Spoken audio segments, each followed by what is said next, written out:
Okay, welcome back, guys. I don't know if this is gonna be better. I did try to exit out my app and then come back, so we'll see if this is improved for some degree. Okay. All right. Hey. Hi, hello.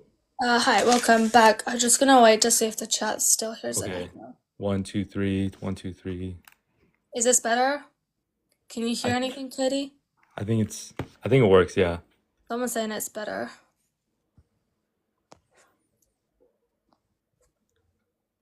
Hello, 1 2 3. Hey, it sounds better. Is it better? Yeah, All right. I appreciate you helping me out with that, Katie. Thank you. no problem. I'm going back down to the comments. Hey, guys, thank you very much for your help. All right. Okay. All right. So where were we again? Oh yeah, I was Uh, asking you. So why do you think that it's wrong then? I think I was asking you that. okay, so here's my premise is that if it's two consenting individuals and they both engage in a practice that can cause pregnancy, you can't eliminate an innocent human being's life. Wait, what? Say that again? So, um, if it's two consenting people and they engage in a practice, so having sex, that results in pregnancy, you cannot just end a human's life due to the consequences. Um, okay, but like why are you concluding that though? So, um, I'm not religious personally, so I go based on science. Okay. There was a survey of 7,000 biologists, and they all 96% majority agree that life starts at conception, right? Yeah, sure. I mean, I think that we can all unanimously say that life begins at conception cellularly. But the point isn't about whether life begins or not. The point here is about the point in which we place moral value on said life. Okay? So why to you does a bunch of cells have moral value to the point in which you would classify it to be like immoral to like terminate? So my morality basis is that you shouldn't end someone else's life, especially when they're innocent. So it doesn't matter what stage they are. It's a life, so it's living firstly, and it's not just part of a tissue. It's not like a tumor. It's not like just a hand. It's a whole Well, human it kind of being. is like a tumor. Well, that's the Like thing. when it's at the point when it doesn't have subjective awareness or sentience, that is the defining qualities to distinguish between what we would consider like, like humans and personhood, right? Then it is nothing more than simply equivalent to that of a tumor, right? Because it's a bunch of cells that are multiplying and that are growing, right? And it doesn't have any subjective awareness. Well, biologically, it's not a tumor. You might think of it morally that it could be similar to a tumor or a parasite, but Yeah, I biologically, was it's drawing more of an analogy, not that I was saying it okay. is a tumor. Okay. I was just saying that you could equate it to being like that of a tumor, Well, given the process is similar and given the fact it doesn't have a subjective awareness, which would be a symmetry breaker.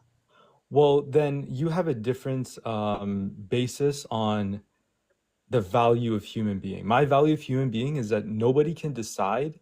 Um, there's no subjective feeling or when we should end life, especially if they're innocent. It doesn't matter where they are, when they are, how old they are. If they're innocent, I don't think you should be able to end someone's life. That's my premise. But I think the thing is, with your argument, is that in the same way we can apply it to people who are not sentient anymore, who are in a coma. They're not sentient, right? Should we end their life? If someone is like unconscious, they're not Yeah, if thinking. they are like brain unalived, yeah, you can pull the plug on a brain What if unalived. they come back in like a month or If they're like a week? brain unalived, they can't come back. No, I'm not saying if they're completely unalive. I'm saying if they're in a coma. For example, some people go in a coma for a week, for a month, and then they come back. Well, then that would be determined by the doctors in terms of the likelihood that that person going to regain consciousness, correct? Right? Yeah. The point is that if it's brain unalive, there's no chance of them coming back from that. Yeah, that's fair. What if there's a 99% chance that they were going to come back in like, I don't know, a few If weeks, they a were few if they months? were in a if they were in a coma and there was a 99% chance they were going to come back, well then that would be an entirely different situation and scenario, wouldn't it? Well, then would you save them or would you just pull the plug? Well, I don't think that anybody would pull the plug in a coma patient that has a 99% chance of coming back to life again. Well, in the same analogy, there's a 99% chance of a fetus coming and being born, right? And then becoming sentient at one point. And there's probably a 99% chance. Well, I think the difference here is that it doesn't have a past, right? You're talking about you're talking about a coma patient that has had a past of sentience, right? And but is in a condition, right, where you could determine. I still think that it still has sentience, even though it's in a coma, right? But like we're talking about a bunch of cells that has no prior experience of sentience, so it hasn't even gotten to that stage yet. I think that is different. That is Okay. you could equate that to a brain dead patient where they no longer have sentience at all and they will never be able to regain it. That's a bit more analogous than the circumstances that you're bringing up here. Well, why does the past experience matter for their right to live? Because that indicates a point in which personhood has been started, right? That person has personhood. It's established the criteria of personhood, right? And they're put in a circumstance. Like I said, I would contest, right? People that argue that people that are in a coma aren't sentient, right? I think they still are sentient because they still have that subjective awareness. It's like people who are asleep, right? Well, Just because no. you're asleep, you still are subjectively aware. You may not be conscious, but you still have sentience.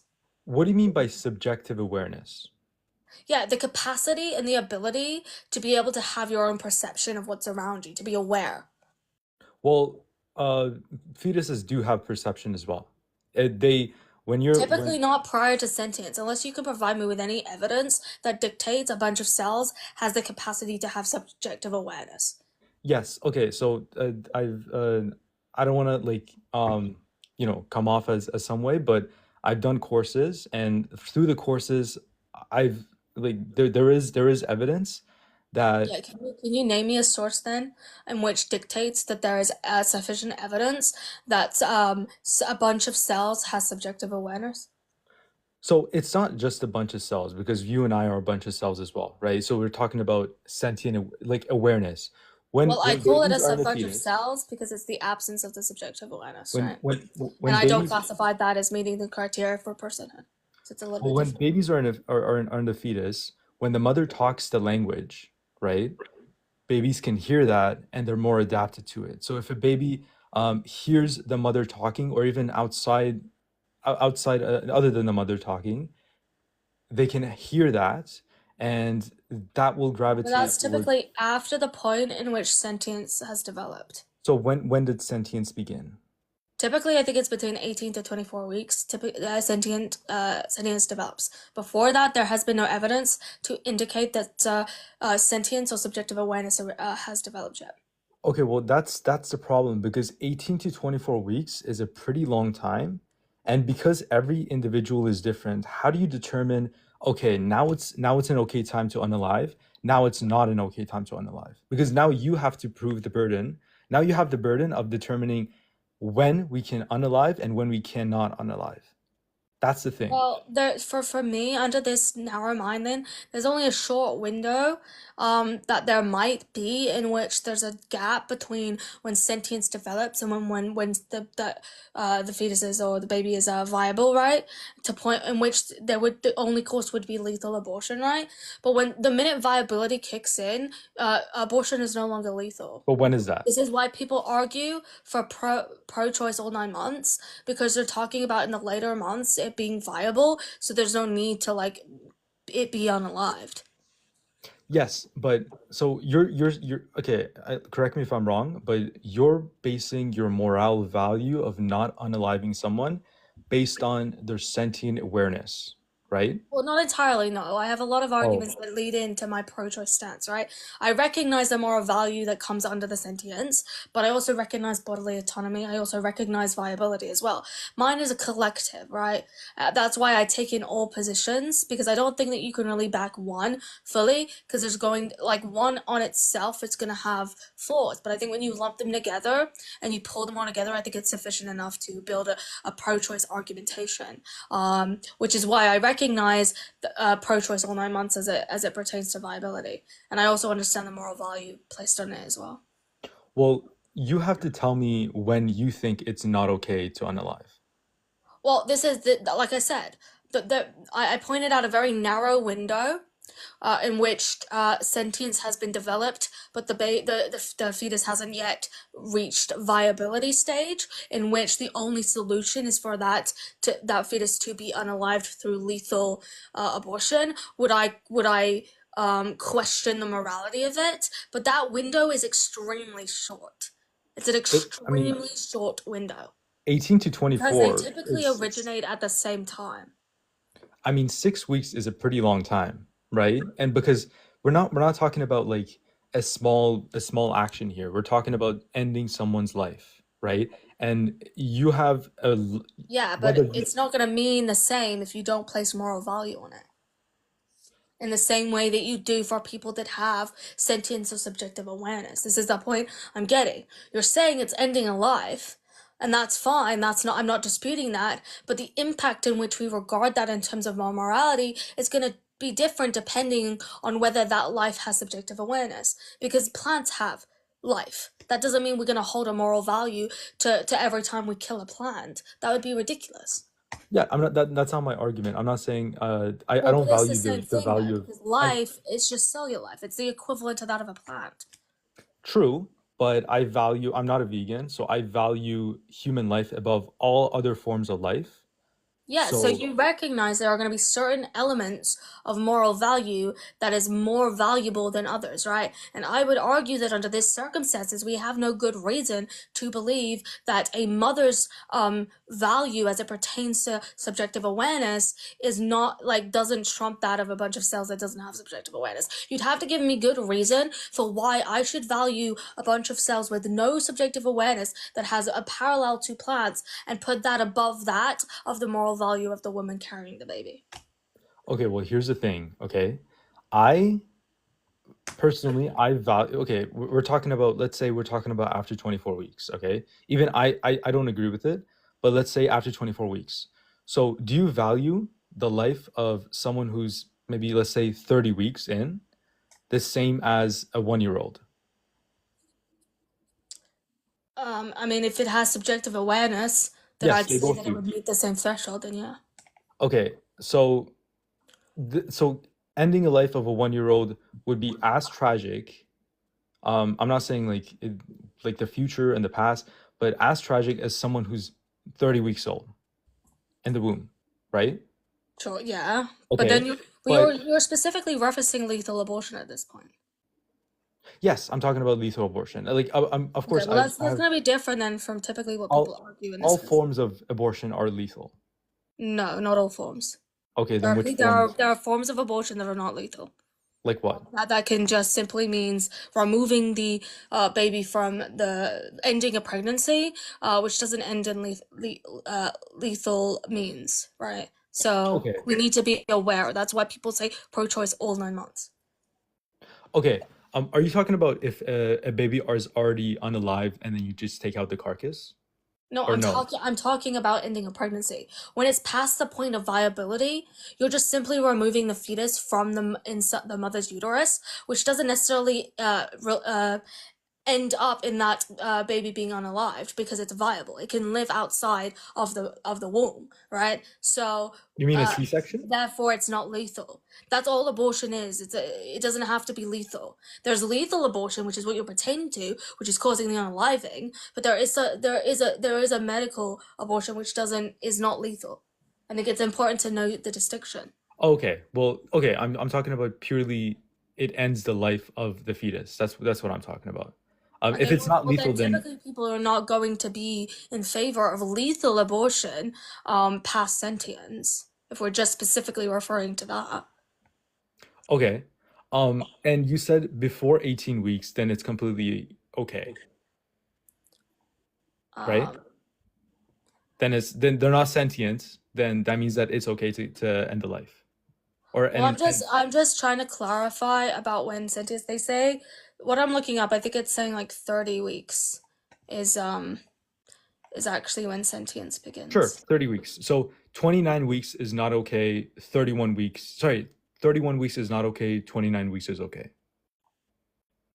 That's weird. I did read that it was different somewhere. I'd have to double check that. But And according to on here, it's saying that it's 30 to 35 weeks. And then I was looking at viability because viability is before then. Viability. and that's another flaw in the argument of sentience, because number one, research can vary. So there can be research done in, I don't know, a year or 2 years from now that say, oh no, it's 33 weeks or it's 20 weeks actually. So we were wrong before, right? So it varies a lot, but the action, Yeah, so they state that it's like after 20 weeks of fetal life that it's you just viable. read 30 weeks. So is it 20 weeks or 30 weeks? Yeah, sorry, 30 weeks. 30 weeks for sentience. I'm talking about 20 weeks as it pertains to viability. Okay. They're different. I think, but I'd have to go more into the research of sentience because I don't know if what I looked at was completely accurate. Okay. But like the argument is, you're arguing that they have value after sentience, which is, I don't know, you said 30 weeks or so, 20 weeks, 30 weeks. Well, But that's what it said when I researched it, but I have heard other people saying that it's like earlier than that. So I will need to go and clarify that. okay, sure. Do you want to just put a random number out, like 30? I'll just say 24 Okay, 24. for the purpose of this conversation. But I am gonna go away and I'm gonna fact check that the actual time that it begins. Sure. So the thing is, you're doing an action that, so after 24 weeks, you said that because it's sentient, ending that life is similar to ending like a 1-year-old's life, right? So they're both morally wrong. You can't do it, right? And before, We would have more good reason to follow that line of thinking, yeah. yeah, and before that, they're not sentient, so they aren't as valuable. So you just, it's okay to do it then, right? Yeah, I don't impose the same amount of moral value. Okay, so 24 is the number. We'll just go with that number. So 23 weeks and 25 weeks. 25 is not okay. 23 is not okay. It is okay, right? Sure. Okay, so I have two problems with that because number one, oh no, three problems. Number one is that research varies a lot depending on how they perform the study.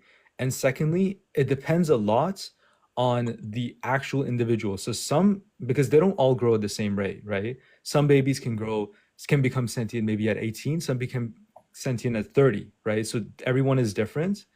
Yeah. So, and thirdly is that I think this is performing, why typically people are going to target more like abortion within the first trimester, right? Because we know that in the first trimester, this is going to be well before the development of sentience. yeah, like we'll go with the 24, like estimated 24, right? Like we're just for the purpose of the conversation. But the thing is, you're gonna be performing such a big thing. So ending a life of a 1-year-old is tragic, right? But doing that has a lot of moral implications. So you need to be very specific on if you're doing something, right? If you're doing something, you need to make sure that it's not going to be morally repulsive, right? Well, I mean, you still need to give me good reason to tell me why a fetus has more like value than the mother. Well, I don't think it has more value than the mother. I Okay, think so then why is it okay for then the mother to suffer as a result? so. I think that ending someone's life is more morally reprehensible than a mother going through 9 months of pregnancy. Okay, so then because it's ending Then a why human do you life. want to then advocate for the removal of legislation to protect women then, as it pertains to potentially damaging pregnancies? Sorry, can you repeat that? What do you Yeah, so then why do you want to advocate for the removal of legislation to remove abortion um, because of the possibility that it's going to have a negative impact on the mother? well, no, my argument is opposite, is that I think I value ending of a human being's life, which is the fetus, more than the mother going through 9 months of pregnancy. Okay, but So, then but why? Why do you care about that more than the potential harmful consequences associated with what the mother could go through as it pertains to pregnancy and other social characters relating to it? okay, because number one is that I value ending a life more than the mother suffering through 9 months, right? I if No, I understand that, yeah, but yeah, why? and Why do you value it more? I understand that that's your position, but I'm asking you, what reason do you have to hold that position?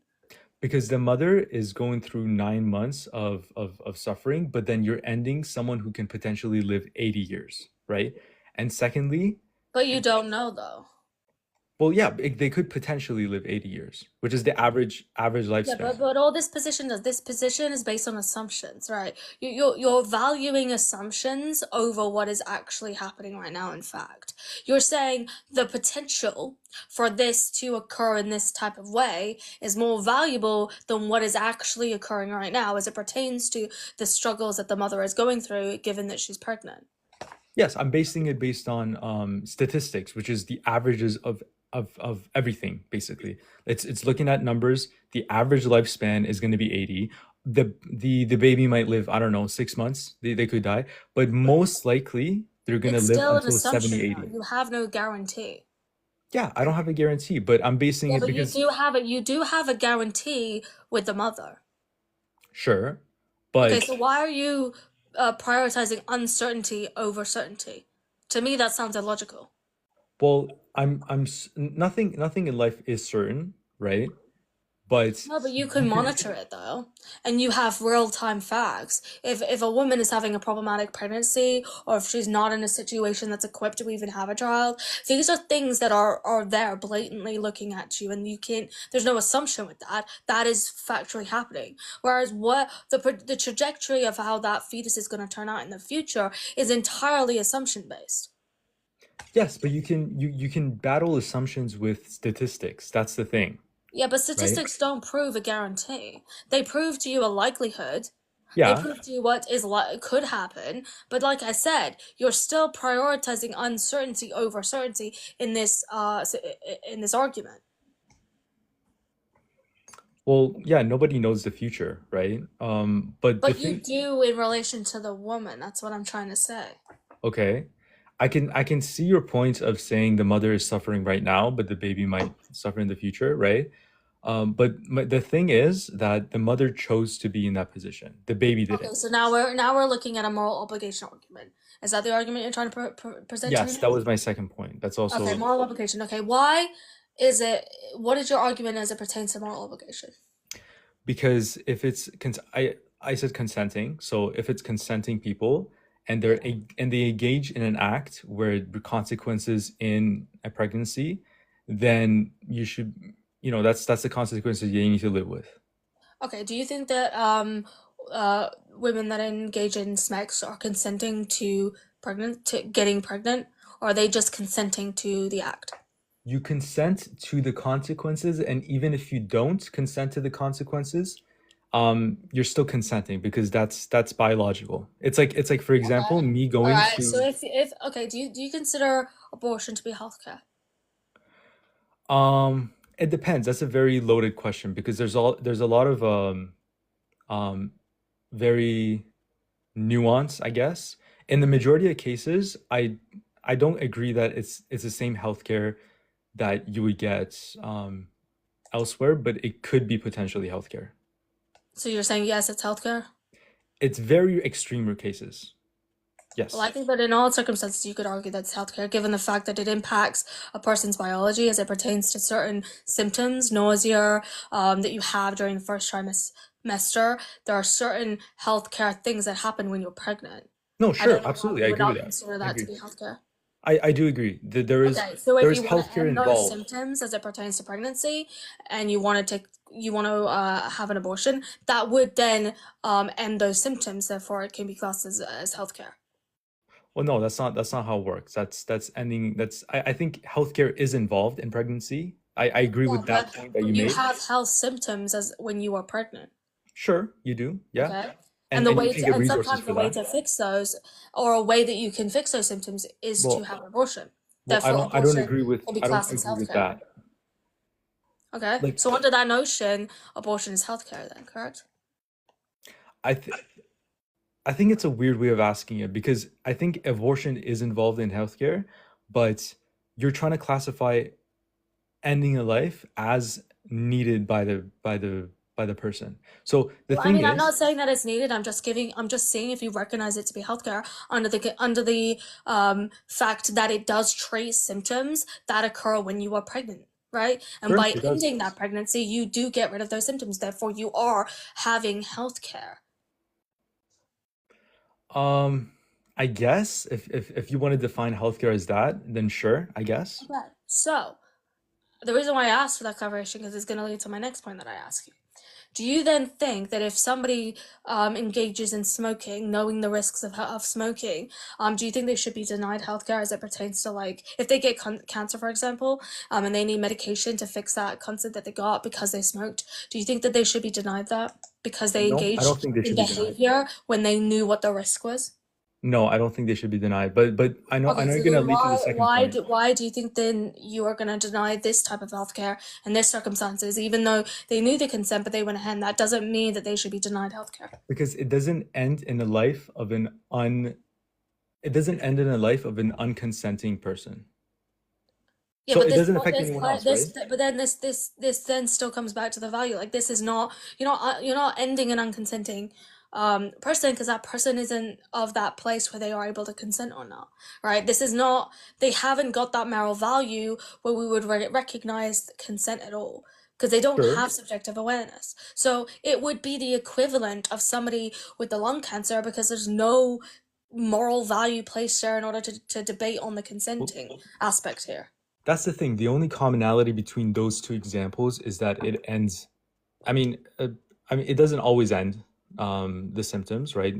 A lot of smoke patients still, get unalive, but still, it Yeah, but they the have the difference. treatment for the cancer, the lung cancer that was that they got because they smoked, right? That's the thing that that's analogous, right? You're talking about people that engage in sex that lead to the risk of that lead to the end result of them getting pregnant, right? Mhm. Which is analogous for people that engage in smoking, which leads to them then getting lung cancer. Okay, I have a question for you. If I get into an alligator gate, right? Like in the zoo, I just walk into the alligator gate. Am I consenting to me getting, unalived? If you walk into a night, no. I'm not. Okay. No, for Am I example, going to be if you cross the surprised? road, if you cross the road, are you consenting to be hit by a car? I'm accepting the results of the potential results that it can happen. Yes. Yeah, but you're not consenting to be hit by a car, Well, no, right? I'm not asking a You car are to run me walking on, but over. that doesn't mean that that gives them the But right to hit you. but whenever you do an action, you're accepting of the potential causes that the action can result. For example, if I walk down the street, right, and a car hits me, right, I chose to be on that street. If I get hit, I'm not gonna be like, I'm gonna stop time. I'm just gonna go back to how it was. That's not how nature works, right? If two people engage in an activity that causes a consequence, I'm not gonna be surprised if that consequence happens, right? If it was Virgin Mary, then that would be a case that I might support, abortion. But because you engaged in an activity, right? There is actions that can result from that activity. If I get in a gorilla cage and I'm mangled up, I'm not going to be like, "Oh no, how did I get mangled up? Because I chose to get in that gorilla cage. So my actions have consequences, right? Yeah, but you didn't consent to being mauled, right? Like It there's a doesn't matter difference. if you consent. There's a It doesn't difference. matter. You're choosing to do an action, and whatever the results, the consequences are of that action, it's not up to you. It's up to biology and facts, right? It's gonna happen, right? If I engage in smoking, it doesn't matter if I'm not consented to the cancer. It's there's a potential for it to happen. Whether it's 1% or 100%, it's still Yeah, potential to that's happen. why, I mean, typically people get engaged in safe practices, but why is this moral obligation only required for women? Well, I don't think the man is just gets scot-free off. I think the man should be also held accountable, whatever that may be, right? I think So it's a how would two-way you hold thing. the men accountable then? But with laws, we have like a lot of laws um for like, you know, child support, for I mean, so stuff like that. I think the man and the woman should be both involved. You would definitely hold the position of punishing the guy if the guy like basically forcefully got the woman pregnant. Absolutely. That's great. I think they should be held to the most legal Okay, standards, you know. I'm gonna give you this then in terms of moral obligation.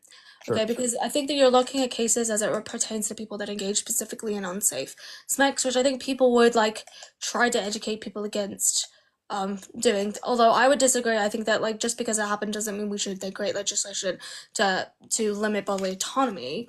I think we should advocate for more education, but I do understand your point as it pertains to that.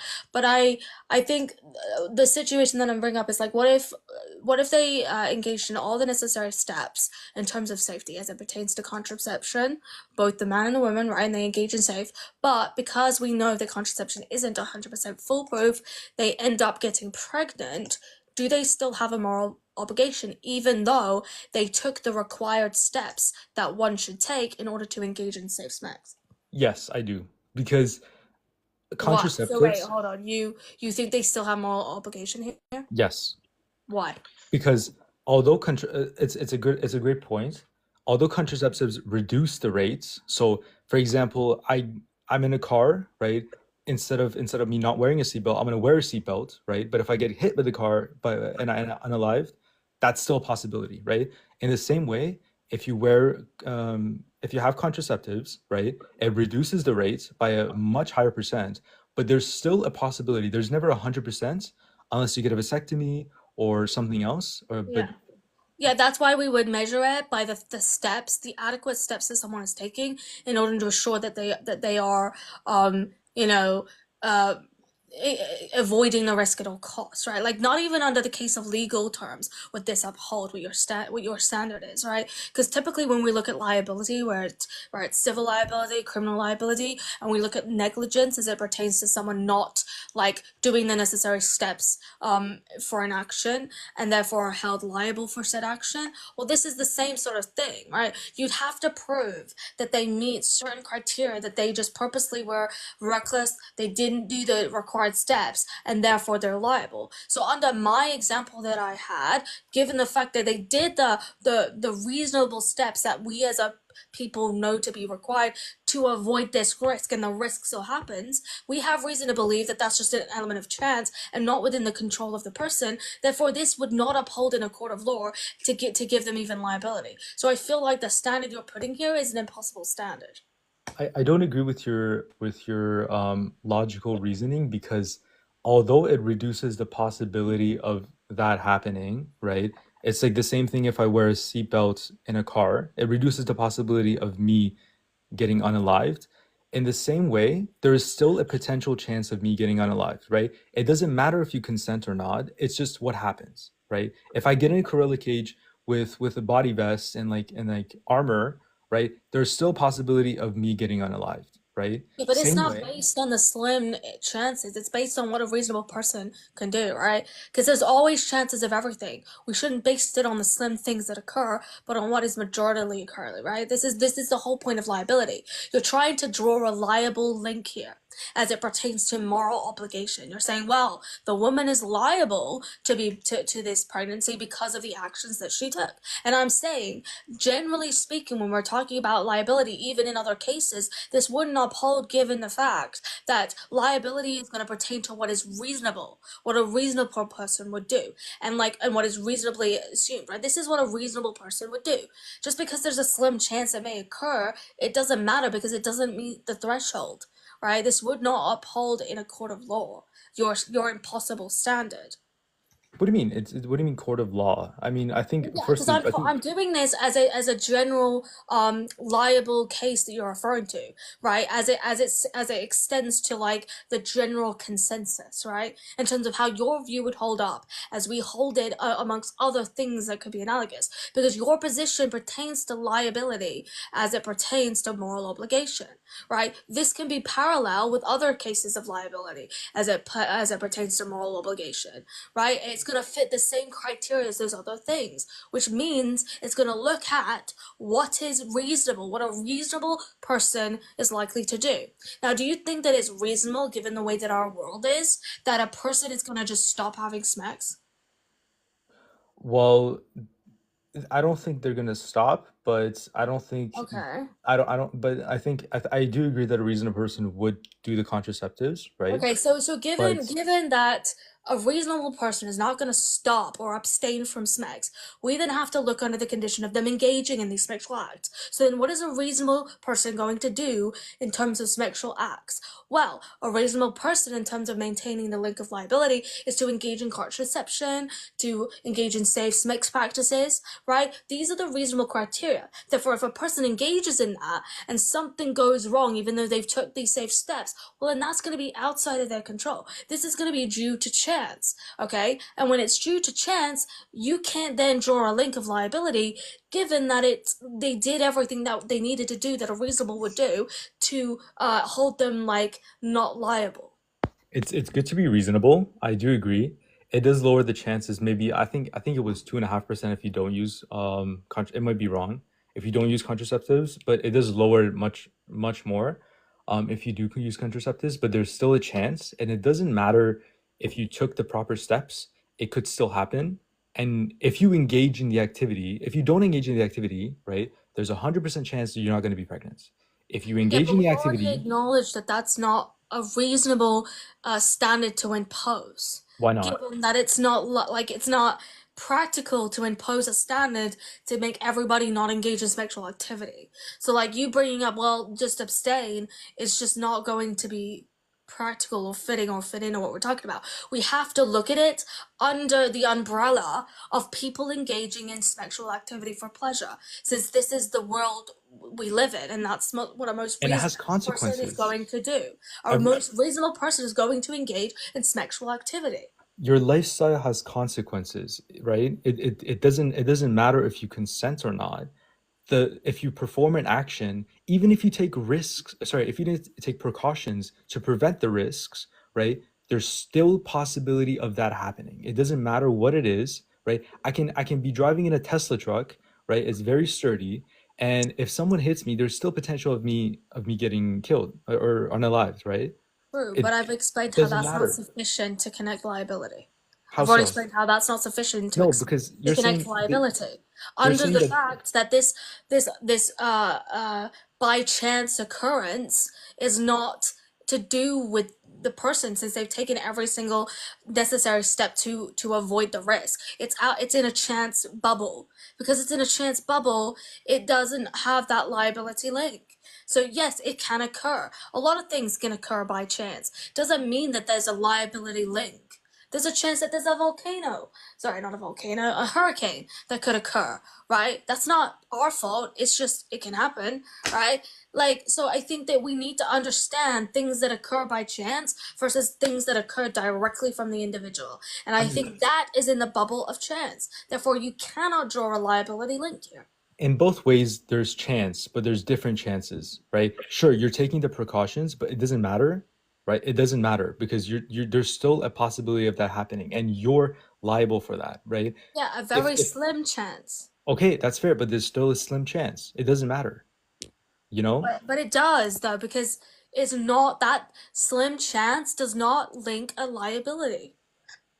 No, it does. That's the thing. It It does doesn't because though, because you've done everything that a if you reasonable person if would you do to carry out the sufficient steps to prevent yourself being liable here. if you don't engage in the activity, you're 100% chance of not being liable. Yeah, If but you we've want to have that already gone over lifestyle, how that is not going to be reasonable, given that that's not what a reasonable would you, do. you're A not you're reasonable not person is not going to abstain from smack, given the culture and world we live in. So that is not a viable solution here.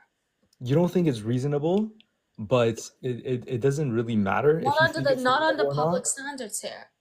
Okay, it doesn't matter if you think it's reasonable or not. Your lifestyle, whatever that may be, has consequences. If there's a person, I don't know, who's not engaging at all, then they're not gonna get it, right? If there's a person that engaging much more frequently than others, they have a higher chance of getting it, right? Even that works the same with STDs as You well. may morally not like it or disagree with it, but you don't have sufficient evidence here to promote a mandate that makes legislation to ban it, right? And this is what I'm highlighting here.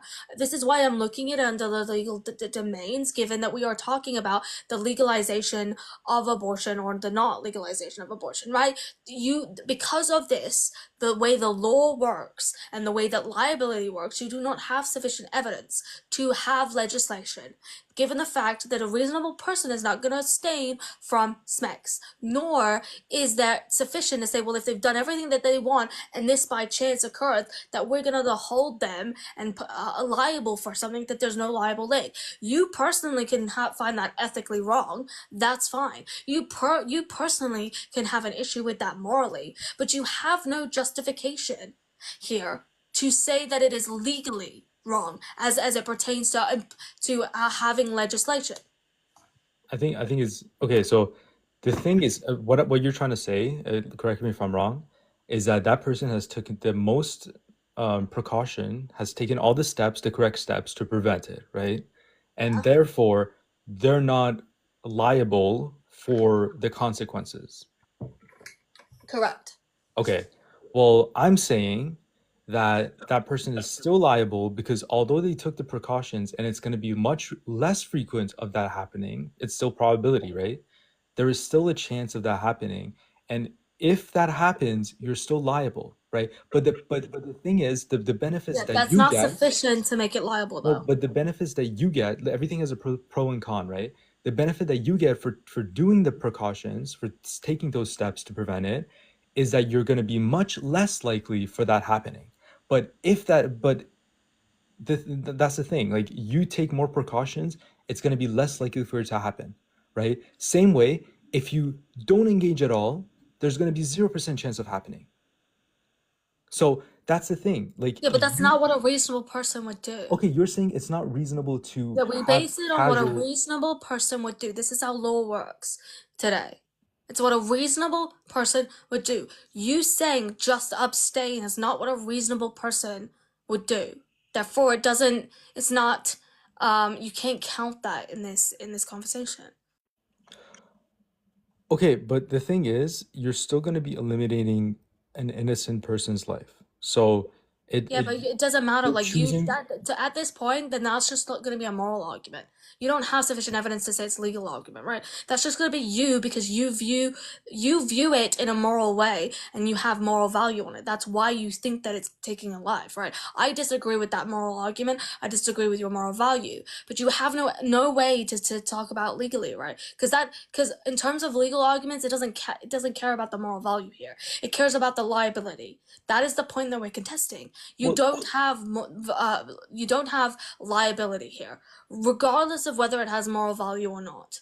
the thing is, laws are based on moral values as well. Yes, it can do to some degree, but this specific thing that we're talking about as it pertains to liability is not going to be relevant. It's not going to lump in moral value here because it's only talking about your moral obligation. That could be pertaining to moral value life, or it could be pertaining to not moral value life, right? It doesn't matter under this equation. Well, no, I do agree with you on that. I do have a moral a value of, okay, So Yeah, so that's going to be I a can't separate really argument. change your mind on the moral value of ending someone's life. If you agree that it is ending someone's, if it's unaliving an innocent human being, then like, and you're okay with that, then I can't really change your mind on that, right? Well, I don't consider as ending it. This is why you're arguing more now of a moral value position, less of a moral obligation side, because the moral obligation doesn't hold up in this scenario. But a moral value, you're saying, well, it's still ending a life. It's still a person. This is now moral, right? And I would reject that because I don't consider a bunch of cells or something that's prior to sentience to have the level of moral value that we would need, that is necessary to say that we're ending an innocent human life. Like I hold a fundamentally different view to you. Okay, yeah, that's fair. That's fair.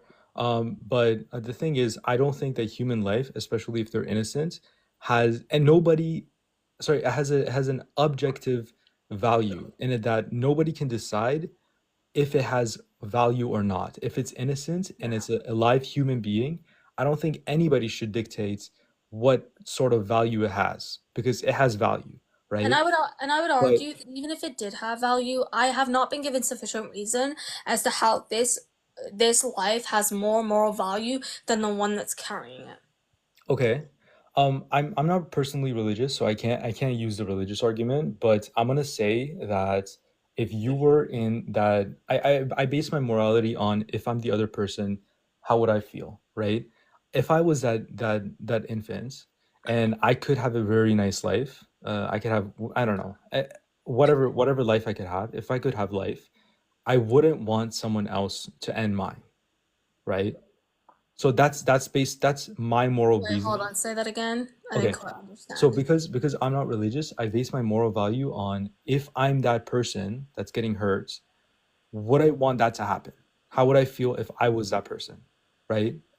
If I was the fetus, right, and somebody else wanted to end my life, and I don't have a voice to object, right, but I have the potential of living, then I'm gonna be like, okay, I don't want to be the fetus that doesn't have any life. I don't want someone else to end my life if I have no voice. So I base my morality on But that I still don't know how that trumps the moral value of the because I don't want someone else narrative. to end my life. Yeah, but how do you know that the fetus is even thinking that? Well, it doesn't matter if it's thinking. If I was in that Well, position, well, it is because you're talking about something that the fetus is going to be aware of. This is where it's pertinent to know the subjective awareness. The fetus has no conscious awareness of that. It's not thinking, "Oh, don't unalive me." It doesn't care. It's do not. you think It's any not fetus would conscious. say It's not unalive me? aware of it. It doesn't care if it's alive or not alive.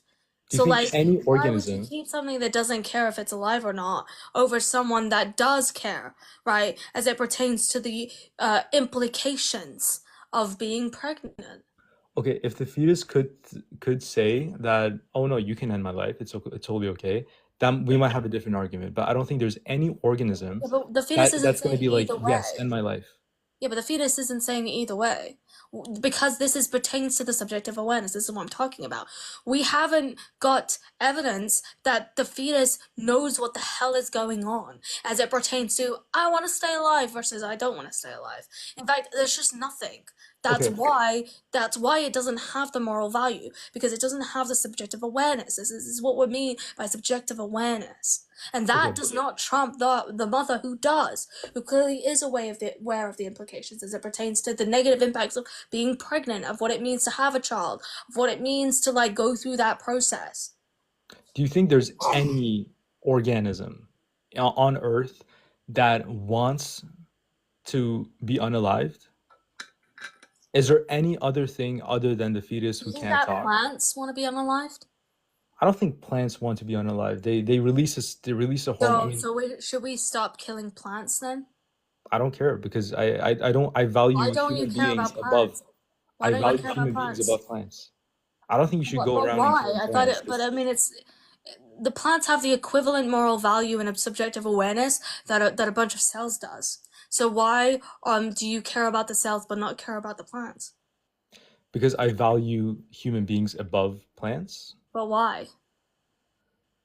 I think it's instinctual, to be honest. I think every What is the organism, difference that makes you value more over the other?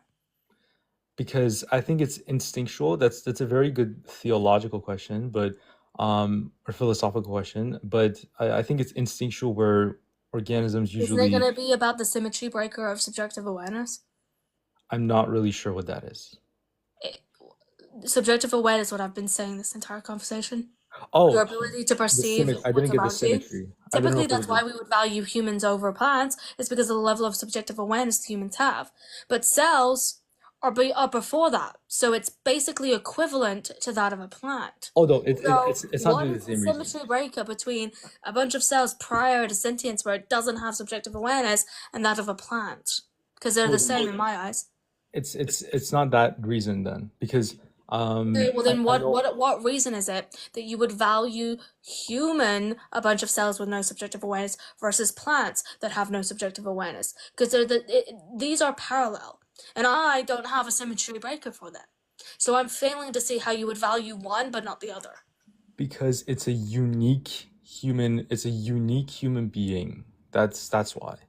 And I can't really tell you why I value humans more than other species, but I'm not like vegan, I'm not vegetarian, so I value human beings above all other species. But yeah, Well, I'm not really sure why I do. I think it's most people just value maybe human beings. maybe maybe you should look into why. What is it specifically about it being human that you value above, say, like plants or animals? Because it is clearly not about subjective awareness here. So what other qualities? Maybe you need to think about that, because that's going to be a real pivotal in terms of finalizing of you, and in terms of me being able to find whatever the symmetry breaker is. Because as it stands, I don't see a symmetry breaker. And so I find that it's illogical, given what we know, that you would like not value plants, but somehow value the fetus, even though they're the same under my eyes. Okay, so do you value human beings as the same as other organisms if they're both sentient? I think that this is where we look at the level of sentience and the level of subjective awareness. So typically humans are going to have the most complex subjective awareness and sentience above other animals. So typically we do prioritize based on that, right? But that doesn't mean that some other animals don't have subjective awareness. So we do typically value animals probably a good second because they do have a good amount of subjective awareness and consciousness. So like typically I would value it based on the level of subjective awareness and the level of sentience. Yeah. What's up, Okay, Val? Sorry. I'm sure there's a lot of people with certain disabilities that aren't as centrally aware. Would you Uh, value their life more or less than people who are maybe smarter? well, okay, we're looking at a very different category here. That's going to be How so? It's completely different level different of from sense of subjective awareness, right? awareness. People with disabilities still have the same level of subjective awareness. Well, are you saying all human beings who are after the week 24 have the same level of subjective awareness? Yes. Yes. Okay, interesting. So you don't think that there's certain people that have more Not within subjective humans, awareness? no. You could make that argument based on different species, but you can't do that between different humans. All humans have the same level of subjective awareness, consciousness after the point in which sentience develops. Okay, if what if someone is unconscious? I still think they still have sentience, they're just not conscious, which is a little bit different. But subjective awareness, isn't it, um, has the ability to perceive stimulus? Yeah, it's the capacity. They still have the capacity because their brain is still working. They're just in an unconscious state. What sort of capacity? Yeah, the capacity to have thoughts and feelings and subjective awareness, right? They're just Okay. in an unconscious state. Well, what sort of stimulus? Are we talking about like mental stimulus or physical stimulus or what sort? Because I'm What? sure there's human beings that are there's different levels of subjective awareness. Well, no, right? it's the same subjective awareness because it's talking about the capacity of subjective awareness. So what does Right? that mean The to you? brain is working. As long as the brain is working and is not unalived, that capacity still remains. It doesn't matter whether you're in an unconscious state or not, that capacity remains, therefore they still have sentience. The capacity remains. Okay. So a 24-week brain is not the same level as at 25 because most adults mature, their brain stops maturing at 25, Well, right? actually, So that's misinformation. The brain still develops, like throughout your entire life, right? I think that I think people are getting confused with certain parts of the brain that, like, you know, finalize more, but like the brain still grows. no, I know it. I know like it's a living tissue. I agree with that. There's still metabolism occurring. Yeah, and There's it's still still there's the still neural pathways are physical things still occurring. working and all of But that. I'm talking So, about maturation of the frontal cortex, which is the one well, that that has takes the nothing to do with longest. subjective awareness, though, or the capacity of subjective Yeah, but awareness. I would Once your brain is formed to the point in which it has capacity for subjective awareness, then that's it. There's no more and there's no less in other people. That is it. It's universal. Well, that's the thing. I don't think a 24-week brain is the same as a 25-year-old brain because it has different levels that it can take input stimulus, Well, right? So then, if it's developed to the point in which it has capacity for subjective awareness, then yes, it is a subjectively aware being. but it's not the same level of subjective awareness. Can No, it it is the is same it level. subjectively What aware? you're referring to has nothing to do with subjective awareness and everything to do with like intelligence and our maturity level, which is not the same as subjective awareness. Subjective awareness is the ability to perceive stimulus, right? Yeah, perceive what's around you. That doesn't change. Yeah, What but you changes is can our ability. What changes is the type of information that we've absorbed so through our that's more experiences than. throughout life, our intelligence levels. But that does our subjective awareness hasn't changed throughout that entire period. I think we're talking about quantity versus the ability. You're talking about the ability, right? Which No, is I'm after not. 24 weeks, they have the ability to have be subjective Yes. awareness, right? But there is still a different quantity that the person can take subjective awareness. A 24-week brain No, I cannot disagree. take as There's no much. different quantities. Yeah, there's, I mean, a baby a baby is blind until when they're newborn, right? So they can't input as much stimulus until they're not blind. That's not true. If you are blind, then parts of your brain reforms and regenerates to accommodate, sorry, you being blind. So typically, those that cannot see will have more sensory information in the ears, right? To accommodate for No, this. I'm not talking So about if people they're will be more sensitive towards hearing if they're blind. no, I'm not talking about they're going to be blind forever. I'm talking about when babies are born, they cannot see as much. They can only see, for example, your face shape, but they cannot see details in your face. So they Yeah, can't but that's see nothing to as do with much. the capacity of subjective awareness. I'm taught this is about the information that the baby has and No, but what they've been able to learn, right? It has nothing to do with the capacity of subjective awareness. If you have the capacity of subjective awareness, then you have the capacity of subjective awareness. no, but I'm talking about their level of subjective awareness. So there are That doesn't differences matter. They all between. have the same level. No, they don't. That's the thing. Yes, they do because they You're have the saying that their capacity to learn the same capacity. type of things. You're saying It's that not they the both same have as the different capacities. species. You're saying that they both have the capacity. I'm saying that Yes. there's different levels to subjective awareness. Yes, and I disagree. That's not true. No, but that's the point I'm trying to make because Yeah, if but you're somebody not, that's not true though. That's incorrect. There's no different levels. It's all no, there is. universal. You only have different levels as you pertain to different species. No, if somebody is blind, they cannot if the baby is blind and they're gonna be, they can see more details later, then they're growing in the amount of That has stimulus that they nothing can to do take. with subjective awareness. I went No, it over it. is. That has nothing to do with They can subjective input more awareness. stimulus. Yeah, but it has nothing to do with subjective awareness. They can that's what subjective awareness is they can No, it input more isn't. No, it stimulus. isn't.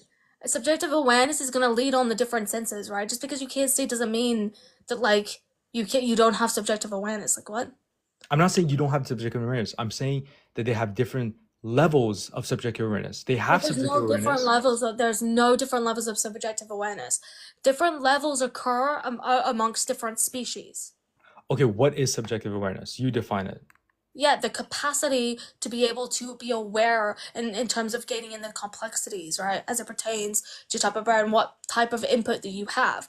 Every human has the same capacity and input of what they can absorb and what they can input, right? This is going to be different based on the structure of their brain, based on the formulation of their brain, right? This is different from different species. As we know, different animals have different types of brains, therefore they have different input mechanisms to which will affect their subjective awareness. Therefore, it's not going to be as complex. They're not going to have the same type of thinking that we do as it pertains to like logical thought, as it pertains to feelings, as it pertains to like our view and our perception. Animals don't quite have that. So there's a different level of subjective awareness and different levels of sentience amongst animals. This is what we mean. However, humans are all going to have the same capacity. Okay. Okay, and why is that your moral argument? Why do you think that subjective awareness is the breaking point towards ending someone's life? Because it's going to be our conceptualization of pain and pleasure and how that resonates with us. Before sentience, there's no conceptualization between pain and pleasure. So Therefore, what? there's no reason for us to believe that any harm is being done if that person can't even conceptualize what pain is Okay, so what? or what the harm is. That person doesn't know that any harm is even being done to them. So therefore, how is that then going to be a moral wrong given the fact that they don't know what the hell's going on? They can't say that they're being harmed. They can't say they're feeling pain. However, the mother can. And I would Okay, so value that. I would value somebody that can conceptualize pain and pleasure and harm that's being done over something that can't. Because all you have is a potentiality argument. You're saying, well, they can in the future. They will in the future. And I don't think that's a sufficient good argument. okay, if you end someone's life if you can do it in a way that they don't feel any pain, do you think that's okay? Because you're basing your argument based on moral subjective awareness, right? Well, it's not just about pain, though. It's about the harm, right? Okay, Just because so they may not feel what pain, else? they still can conceptualize the harm that would be done, right? What do you, Whereas no, you someone do it prior in a way that they don't know. sentience won't even be able to conceptualize harm at all. Yeah, you do it in a way that they don't know. Like they're asleep and there's something that can be done and they didn't even know they were unalived. Well, that's different, but well, no, because if they How have so? prior experience of sentience, of being able to conceptualize harm and done, then it's different. Like if they have a past of it, and you Okay, now do you're bringing knowing that in they have a another past of it, that's added thing different to it. from them not having a past. The fact is that you're talking about fetuses that don't have a past. They don't Okay, now have you're a bringing past an extra experience level of to it sentience. because you can't base your argument based on just purely subjective awareness because then Yeah, you I need to do bring in another thing into it. conjunction with a past, present, and future, right? All of them have to be together. Whereas when you're talking about the fetus, that only has a future, right? It doesn't have a past or a present. And because of that lack of past and present, that means It that has a there's a present. symmetry breaker here. It has a present though. Yeah, no, it doesn't have a present. Because the presently in that point, that person doesn't have sentience. Unless you're talking about the time in which it does have sentience. But if it doesn't, then it only has a future. Whereas when you're drawing that analogy, that person has a past, has a present, and a future, and all those three combined is what makes the symmetry breaker. Okay, so you're basing it on the capacity to be subjectively aware and also having a past Present and future, yeah. and present and future. Okay. Um, okay, and when do you think you said that it starts typically at 24 weeks for the sake of argument, right? But then what if Yeah, the I'm research gonna later clarify shows exactly when, but I think I read someone it was between 18 to 24, but for this argument we can say 24. okay, and what if later research shows that it's actually 10? Do we hold the individuals accountable that unalived the fetus at 10 to 24 or Wait, say that again? if later research shows like in a year that it's actually 10 weeks, it's not 24, and do we hold the individuals accountable that unalived someone between 10 to 24? I think Because that like This is given pretty important, sufficient right? evidence to place that there's like moral value in sentience, then yeah, there may be a change and an adaptation to how we view abortion under those circumstances, but you know, that's not the case as it is now. So No, but it's gonna because research varies, right? Even right now, if you search right now, subjective awareness, right? When does it start? When does it become sentient? One study is gonna say maybe 24, one study is gonna say 23, one study say 25, right? And so when do you determine that? And well, secondly, there's been pretty no indication that sentience occurs during the first trimester. So okay, yeah, but like, does like one day become like if for example if it's 23 weeks and like 6 I don't know days. why you're like get hung up on the finite details No, here. Like, because the thing is it's very important to be specific on when it's okay to unalive someone, right? It's very, very important because you're doing a very huge action. You're ending someone's life, which is sentience, right? So that's a well, huge we're not action. though. Before sentience is No, no, I'm not. saying after. I'm saying, sorry, you're saying you're because if you, Yeah, for but okay, but example, after it doesn't necessarily have to be unalived, right? I think you have to recognize that like a lot of abortions that are late are not lethal abortions. This is not a typical occurrence. yeah, if it doesn't end the life, then I'm perfectly okay with that. Yeah, But the thing is, you have to that's what be. I'm talking about. What's typically when we look at late term abortions, they are not going to be lethal. In very rare circumstances, when the health of the mother is at risk, would Mhm. it be lethal? Okay. Typically, no one's gonna be engaging in that. Yeah, no, I'm not talking about late term abortions. I'm talking about you have to be very specific on when you think it's okay, right? You have to be very specific because you're potentially ending a clump of cells versus you're ending someone's life, Yeah, well, right? as it stands, viability and sentience occur pretty much close knit, right? So the time in which sentience comes around is going to be the time in which viability is going to be considered. Therefore, the window between the two, which is what I said at the beginning, where there may be a slight ethical complication, is going to be extremely, extremely short. I mean, you The said majority six of the time weeks. when That's someone that's a is pretty long pregnant, time. abortion is going to be valid. But 6 weeks is a long time. That's what I'm saying. Like Well, you need it to. depends though. They cross over, right? So like you don't you thinking so closely on it is like do okay, if you're this specific, do you think that people who have IUDs are murderers? Sorry, can you repeat that? Do you think that people that have IUDs are murderers? IUDs, like something that you place inside and it prevents it? It's a form of contraception, right? No, Because I don't I'm think giving because out of it's your preventing. framework that like that you have moral value at conception of life, correct? Yes, I do. Okay, so under your worldview, this is gonna be an internal critique. Do you think that IUDs are do you think that people that have IUDs are murderers? Do you know the what it does specifically? Does it Yeah. prevent the sperm from going inside and Yeah, that's one, but fusing with the there's egg? also another. It can also prevent implantation, and this is after contraception. So in your worldview, this would be considered murder, considering it ends the life of a conception, right? So fertilized conception. So that means that you think that IUDs, all the people that have IUDs are murderers too. So So does it should we outlaw IUDs as a form of contraception, given the fact that part of it is to end a cellular life?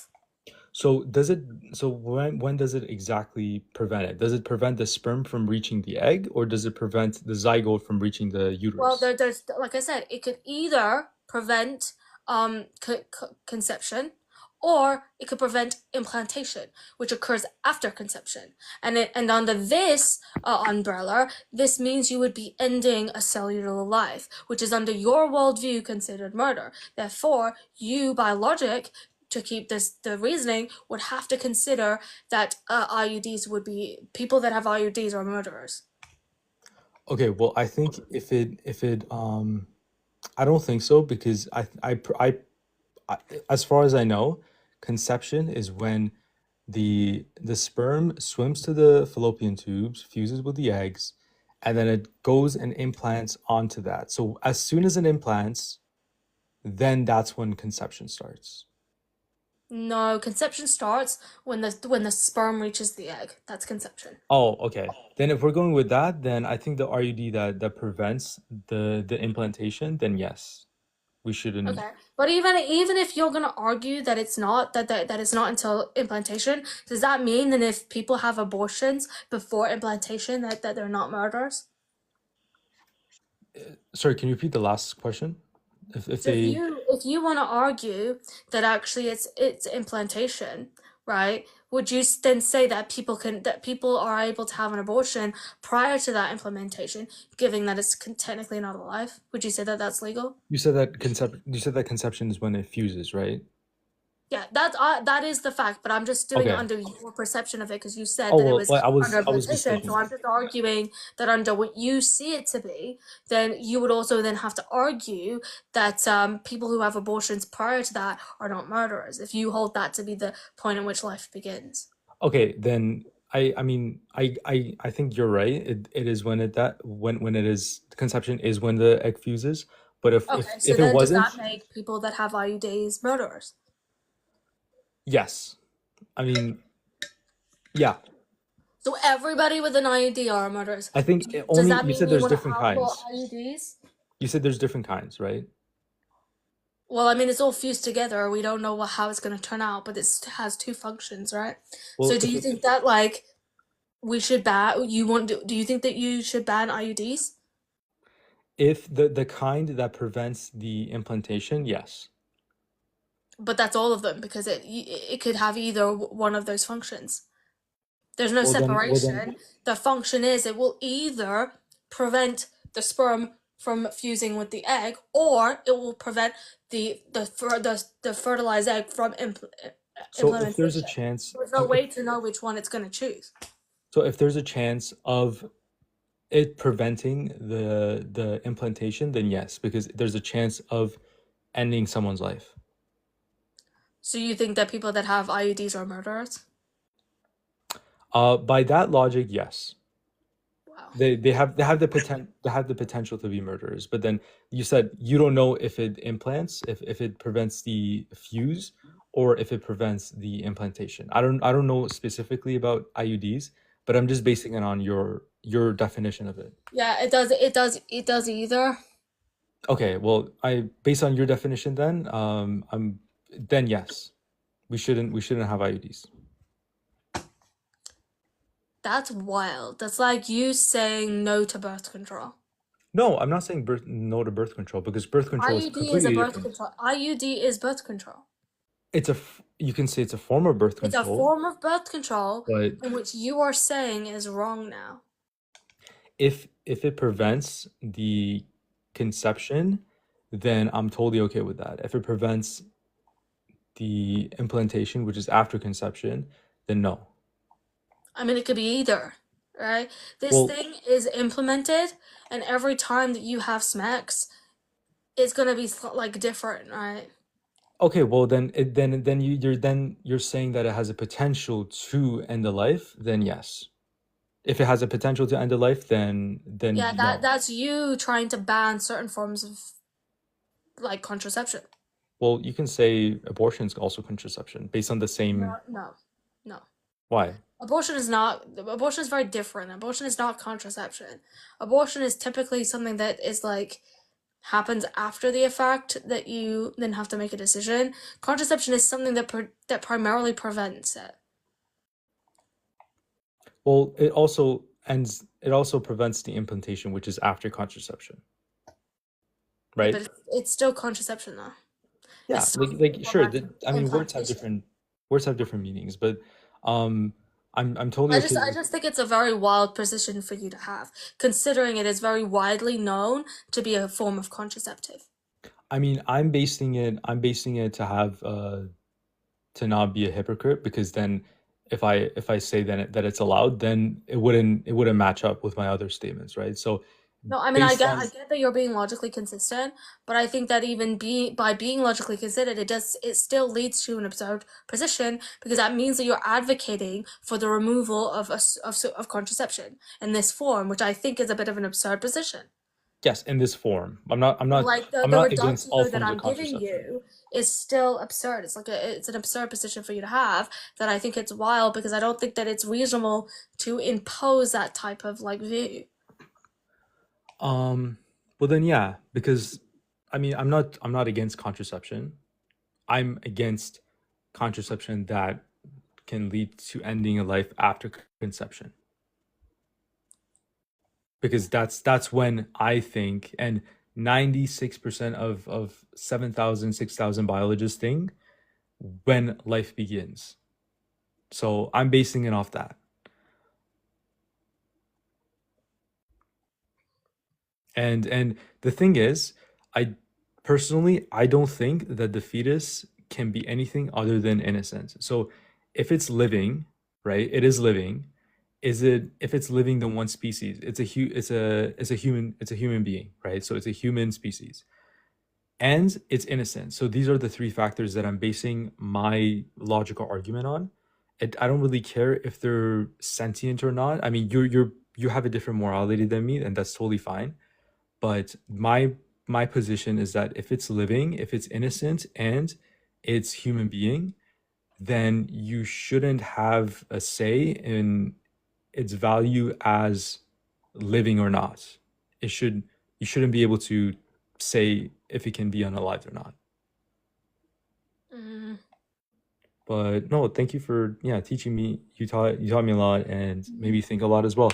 And thank you for being I think respectful. it does seem, because I'm trying to look at this a little bit, it does seem like you are condemn more of the copper IUDs and the hormonal IUDs, because it seems like the copper is the one that prevents it from implementation, whereas the hormonal is the one that prevents it from. Oh But yeah, I need to yeah. read more because I think they might both do it, but what I'm saying is that one is more about the implantation, one is more about the like, um, fusion. No, for sure. No, like the thing is, hormonally, it But I prevents still think that the. it's wild, though. Even if it's fusion, because I still consider that to be contraception. So even though it is preventing that, I still think that's an absurd position. But I mean, you would be logically consistent under it. But anyway, I mean, I'm totally for contraceptions that prevent it hormonally. Like it prevents the LH and FSH from spiking during day 14, right? So that prevents the egg from coming out and kind of fusing. So I'm totally for that. Fatty But says that it can also prevent implantation. Okay, so maybe hormonal can do that as well. So I think maybe both can have risk for doing both, actually. So actually, that would be consistent with what I was saying. I think the key is that I think maybe you need to go away and really think about why you held more moral value amongst humans, as opposed to like animals or like plants, when they have the same sort of level of subjective awareness and sentience. Because I think that I think that you need to be a bit more cemented on that and highlight what the distinction is, the symmetry breaker is. Because at this point, I don't think that you have good reason to be able to distinguish between the two. And therefore, I don't think you have good reason to say that like the fetus by that proxy has moral value if you don't also hold that for plants or animals. no, that's fair. I never really thought. I always thought like humans are more valuable than any other species. So it's not. I really didn't think morally why, but no, that's a fair position to have. Yeah. All But right. no, Well, thank you I for do appreciate you for coming up. no, Thank you so thank you much. for being so respectful as well. Most of the people just start spewing a lot of rudeness and then just kick, But no, thank you for being respectful. Well, I think that having these conversations helps us understand what we're trying to do. And I think that if you think about your position a bit more, it helps you understand why you are backing it. And I think it's important to know why you hold the beliefs that you do, because sometimes if it proves to be illogical, then like for me, I used to be more pro-life, actually. And then I heard the arguments of pro-choice and I realized to me they were more logical than that of pro-life that I did. I changed my opinion. And I think that if you were to learn more about the pro-choice arguments compared to the pro-life arguments, you yourself might find that they are more logical. Right. Okay. But I'm not gonna say that that's exactly what you're gonna think. I'm just saying that like listen to the arguments in full and use your own. I don't think that you're not, I don't think that like I think that you're intelligent enough to be able to like unpack and critique certain positions. So like really listen to it, follow the logic, and think, is this sound? Like what is more logical, right? Fair. That's fair. No, yeah, thank you for having these I'd happily debates. have this conversation with you again. I think that you have definitely been one of the more respectful people I've debated. I think there are some that are like hard to have a Likewise. conversation with. Yeah, no, for sure. So like by all means we can have this conversation again, especially if you've become more cemented in your distinction. I'd love to know what your distinction is.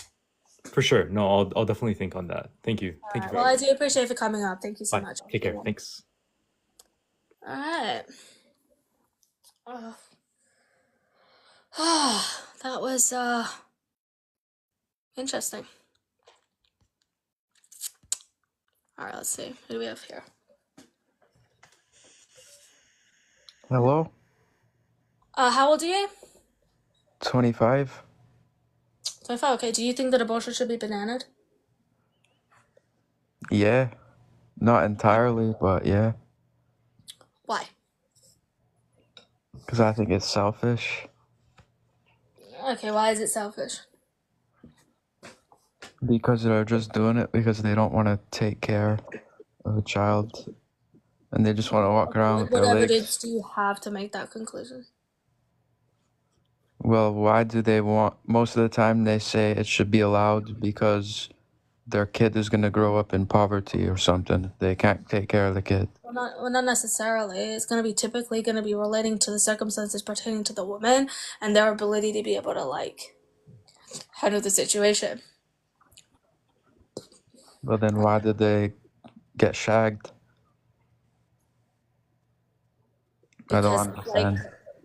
engaging in sexual activity isn't consenting to getting pregnant. But you know it's a possibility. True, but there's still no good reason to hold this moral obligation for it. Yeah, I think there is because you knew that that's a possible consequence and you did anyways. You don't need to go around shagging people, do you? I'm not rude. Do you think that it's reasonable to impose a sort of standard in which people don't have sex? I'm not. I'm just saying you should deal with the consequence if you have it. If it happens. What if people have taken all the necessary precautions as it results to contraception, right? But then they still do as it pertains to like chance, and they still end up getting pregnant. Are they still then obligated to carry that pregnancy forward, even though they took the necessary steps to prevent it? I think so, yeah. Why? I mean, if you're gonna take a plan B like a week after, then fine. But if it's like 6 months in and you're getting an abortion, that's not right. All right, well, typically, like when it's later, we're gonna see signs of viability, so it's not gonna have the same impact, given the fact that it's not going to be unaliving. But that's called like an esotropic pregnancy or something, isn't it? Not an abortion. No, it's still an abortion. Abortion is just simply the termination of a pregnancy, right? Doesn't have to be lethal. Yeah, but you're saying it's because it's an whatever. What? No. Like if the But baby's not gonna be alive, past the point. or No, I it's said gonna past. threaten. If it's gonna threaten the mother's life, then that's different. That's not an abortion. No, that's not what I'm saying. No, that's not. I said past the point of viability, which is the point in which the baby or the fetus or however you want to view it exists outside of the womb. Doesn't need the mother anymore. When that happens, you can have the abortion without it being lethal.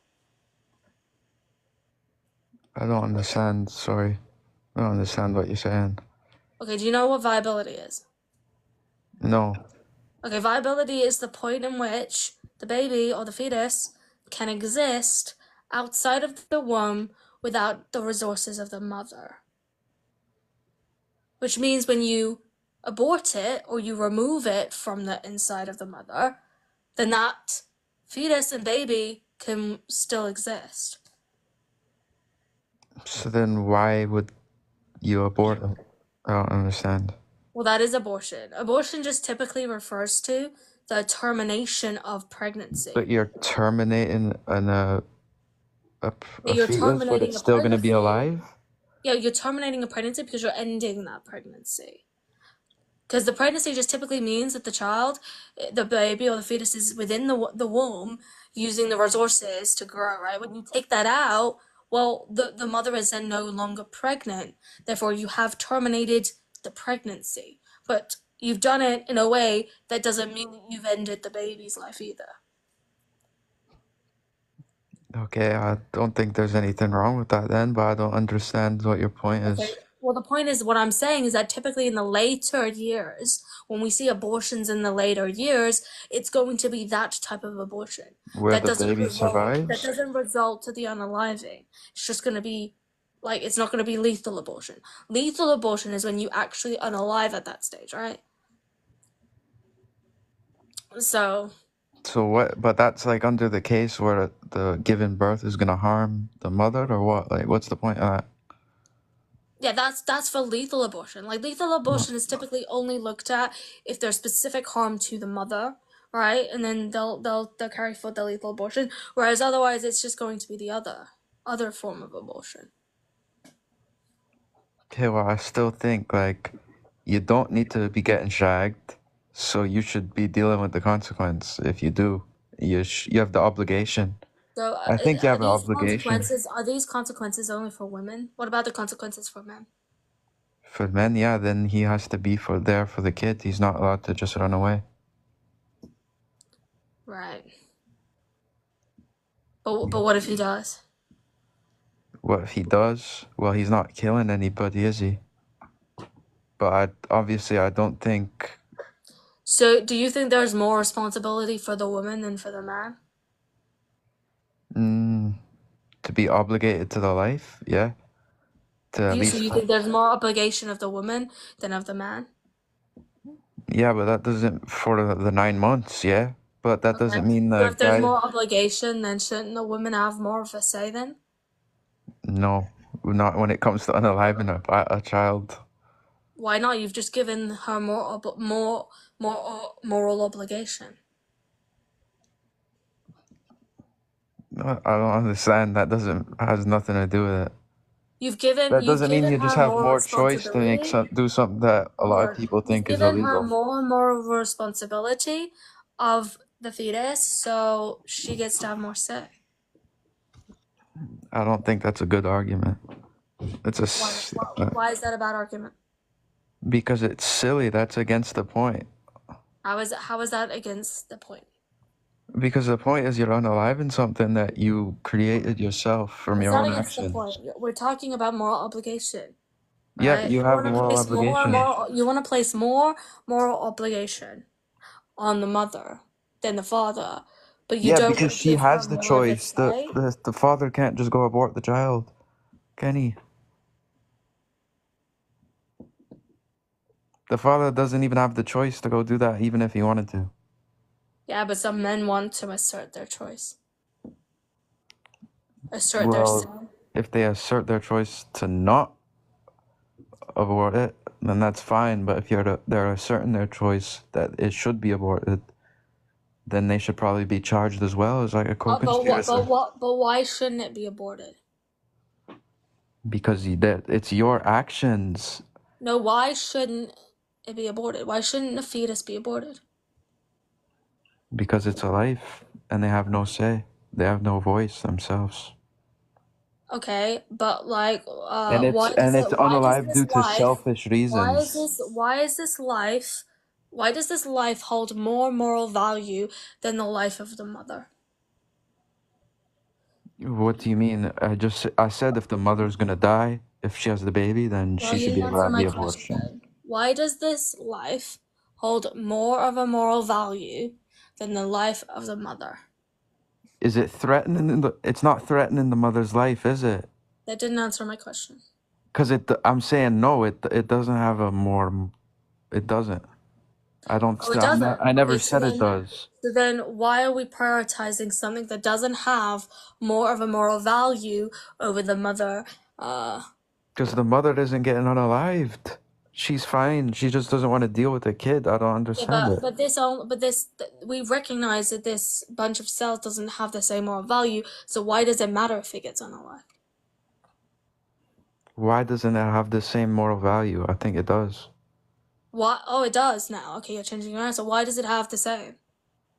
Yeah, I never changed. I said it has the same. It has the same because I asked you it's a why does human it being. have? Well, it doesn't in compared to the woman. You said it doesn't.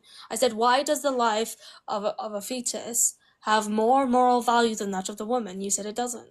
Yeah, I said it's the same. It doesn't have more. And I don't see how it's infringing on the woman's moral value or whatever the hell it means. It does because you are prioritizing the life of a bunch of cells over the potential negative consequences pertaining to the woman being pregnant. But what negative consequences? I did say Oh, the if it's risks. gonna Yeah, threaten the her risk. life, I said it's Yeah, okay. If she yeah, has something like that. there are other negative consequences associated to a woman pregnant that doesn't necessarily result in them being unalived, right? So like Like what? pregnancy can have a lot of complications that can be extremely uncomfortable. It's not easy to be pregnant for 9 months. Not to mention that woman may not be in a certain circumstance or surrounding in which is conducive to be pregnant, right? So there could be a lot of psychological harm if a woman is forced to be pregnant and to carry that baby to term, right? So there are these Okay, negative yeah, if it's like a consequences. force or an essay or she's underage Yeah, and it's but gonna not threaten even her life, necessarily. then that's a Yeah, but different story. okay, but these consequences can exist even outside of those, right? Simply not being in an environment that's not conducive can have a huge psychological impact. No, it doesn't have to have these particular traumas in order to be sufficient enough to have like consequences. So then why are we then prioritizing a bunch of cells that doesn't have subjective awareness, that's not sentient, over somebody that has subjective awareness and is sentient? Like what? Like just because she's in like where is she? She shouldn't be getting shagged. She should be aware of the consequences of her actions. Okay, so And I don't think we're back to the I moral. don't think you could know for sure that she's gonna be in a bad environment. Like what do you mean she's gonna be in a bad environment? Well, typically, some women, when they get pregnant, are not in a conducive environment to have a child. Yeah, and I think that child is worth being there. Like Yeah, but those children why often is come that up to be more? great people, Why don't do you they? hold more value towards that over the woman that could be suffering as a result of it? Because I don't really think that's true, to be honest, in the You don't think that majority of the women cases. suffer? Do you think that women don't suffer by being pregnant? I mean, obviously it's painful and stuff, yeah, but I don't think she's gonna have Okay. lifelong trauma to being pregnant. I think that it being forced to have an abortion and to go through pregnancy, sorry, not to have abortion, sorry, to carry that baby to term and give birth is extremely traumatic for a woman that doesn't want it. See, I disagree with that because it was her choice to engage in the act that would cause her to be So then pregnant in you're the trying first to so place. then you believe in punishing a woman for No, doing an I action don't that believe in everybody else does. punishing. I don't It think is it's a punishment. punishment at all. That's why. It is. That's You're the saying reason. you did an act, so then we're gonna punish you by forcing you to carry this baby to term. You did an act, so we're gonna punish you. Well, no. Like, she knows. We're not punishing her. She's living with the She's consequences of her consenting to the actions. sex, not consenting to the birth, right? It is reasonable that we engage in sexual activity for pleasure. We don't consent to getting It's pregnant. not, well, it's not entirely reasonable. You don't have to do that. Yeah, but it's unreasonable to assume this standard that we should just abstain from sex. That's not practical. It's not what a reasonable person would do. It's for pleasure, though, isn't it? It is for pleasure. Therefore, it is for pleasure, not for getting pregnant. So if you engage for sex for the purpose of pleasure, you're not consenting to getting pregnant. Okay, but you know the possible action, but you're still doing it for pleasure. There's other, like, alternatives you could do for pleasure. And you know the Maslow's hierarchy of needs, little pyramid bullcrap. Safety and security is always placed below, like, having a job, having a safe and secure place is always placed below your Okay, what you sexual are pertaining to, what you pleasure. are pertaining to here is going to be to do with like safe sex, right? Right, which typically we would advocate for, right? So like given the fact that they have done that, you still argue that they are still morally obligated, even though they took all the necessary precautions, right, when engaging in this activity, and then still by chance ended up getting pregnant. Somehow you would still hold a moral obligation in this scenario. Yeah, I do think you have a moral But obligation still. under what context though? They've met all the criteria and all sufficient reasoning that met the standard of like, doing what was required in order to prevent the risk of this occurring, and yet you still think they're morally obligated. Under the court of law, this would not be able to be upheld. Yeah, I don't know anything about the court of law. I'm just saying it's But morally we're wrong. arguing under a legal standing here, given the fact that we're talking about the legalization of abortion here, right? And you're arguing that it shouldn't be legal, given the fact that there's this moral obligation.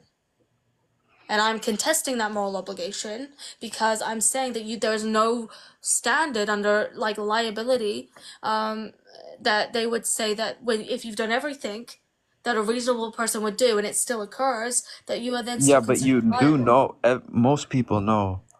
Like, I knew, like, I'm doing everything I can to not have this girl pregnant, but it's still a possibility. Like, I know that before I did the deed, mate. Yeah, but there are precautions, right? There are Yeah, and I things did that the occur. precautions, and There are I things know of that the occur possible consequence. there are things that occur by chance, right? That's outside of our control. That's why we would not link the liability to that, given it's outside of our control. So when we hold up standards saying this is what a reasonable person would do, Not outside of your one, control, if they've because you met don't need that, to if shag. they have met that, and it exists out, and this thing still happens, then we can reasonably assume that this is by chance. Therefore, you cannot argue moral obligation under this circumstance. You would not be able to put this in front of law and say there's a liability case here. So this argument regarding a moral obligation doesn't hold under this situation. I think it does, because you do know it's by chance. Like, you do know it's a possibility. Yeah, so I are forget people what that it are was you crossing said. the road consenting to be hit by a car? Sorry, I didn't. I was reading So something. people that cross the road, are they consenting to be hit by a car? If they're jaywalking, yeah. I mean, just walking normally. Well, that's not the same. How is it not the same? They know that there's a risk someone could crash into them and hit them over when they walk across the road. I don't think it's the same at all. How is it not the same? So okay, let me Because tell you crossing the road is a if necessity.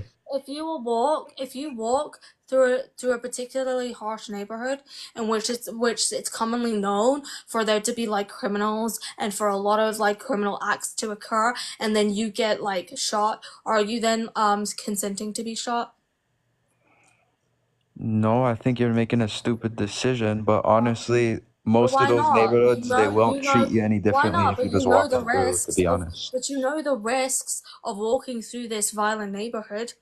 You know that there's a chance that you could be, hurt, Yeah, you're right? making a stupid decision, and you have to own up to the But actions that you're making. yeah, but should you be held liable for that, given that you knew the risks of walking through that neighborhood? What do you mean, should you be held? Yeah, you should. You shouldn't be going to jail or anything, but you should. So you should be held liable for somebody else shooting you. I'm not saying the other person shouldn't go to jail, but your mom is gonna go So up to you're you. Your mom telling is me gonna tell you after that you're if an idiot. I so told are you you not to go telling me, through that hold neighborhood, on, hold no? on. Are you telling me that if someone were to shoot you and you knew that it was in a rough neighborhood, that you should be held liable because you decided to walk through that neighborhood? Is that what I'm hearing here? I'm not saying you should be held liable like in a court of law. I'm saying you should be, yeah, Okay, well, you're gonna be held then. So accountable. if you're not doing it under this People are circumstance, gonna call you then stupid, aren't they? why are you doing that in the context of abortion then, in the context of getting pregnant? It's the same circumstance here. If you wouldn't hold Okay, well, the honestly, I victim guess I don't think liable they should for go to getting jail, but I don't think themselves it should be shot handed out. by choosing to walk in a rough neighborhood, then why would you do that to the woman who's engaging in sex but just happens to get pregnant To hold her without their liable? consent? Hold her liable? Yeah. That's what you're doing. You're holding her liable by forcing her to carry that baby to term and not allowing her the right to have an abortion. Yeah. Yeah, so why? Why is it like okay in this scenario pertaining to a woman getting pregnant, but not okay pertaining to the situation when you're walking through a violent neighborhood and you get shot?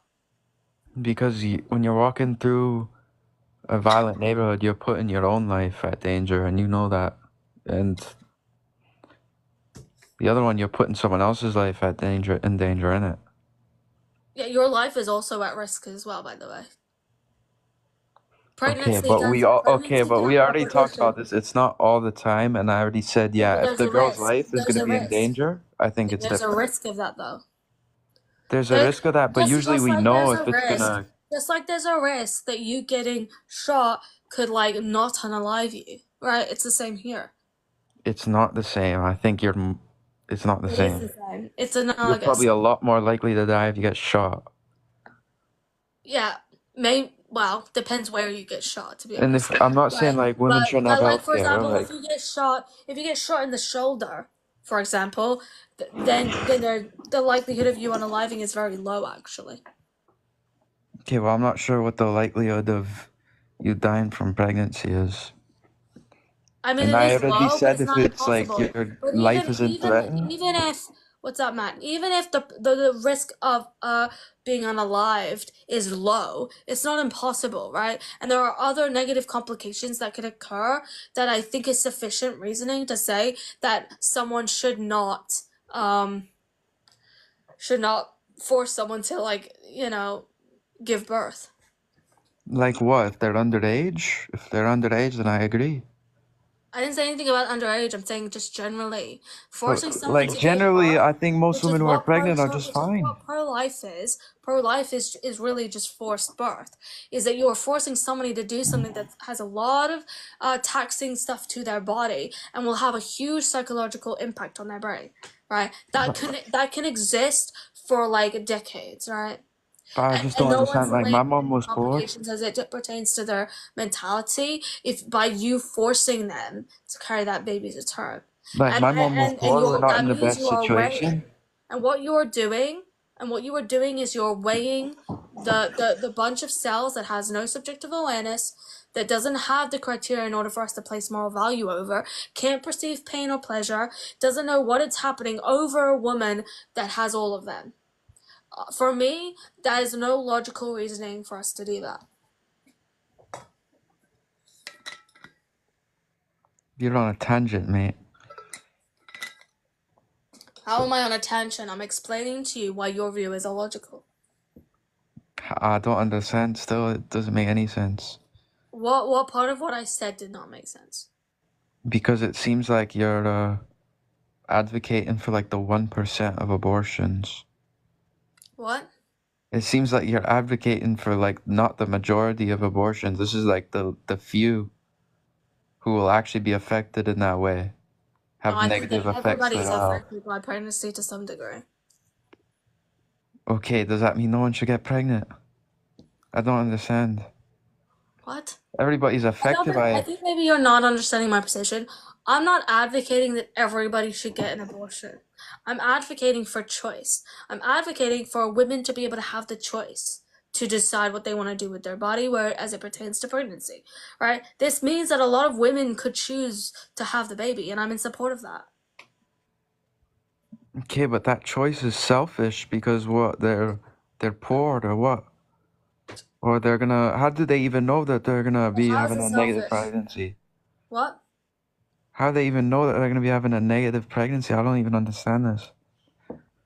I mean, nobody Like all knows. you're saying is physical complications. What That's why it's physical a risk. Just complications? like nobody knows if they're gonna end up pregnant by engaging in sexual activity.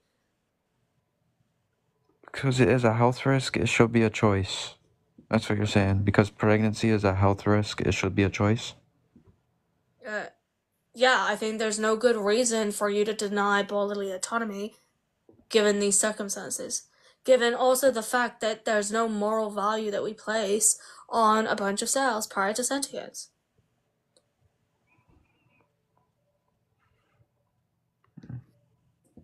So we have no reason as to why we should care about whether this life is unalived or not.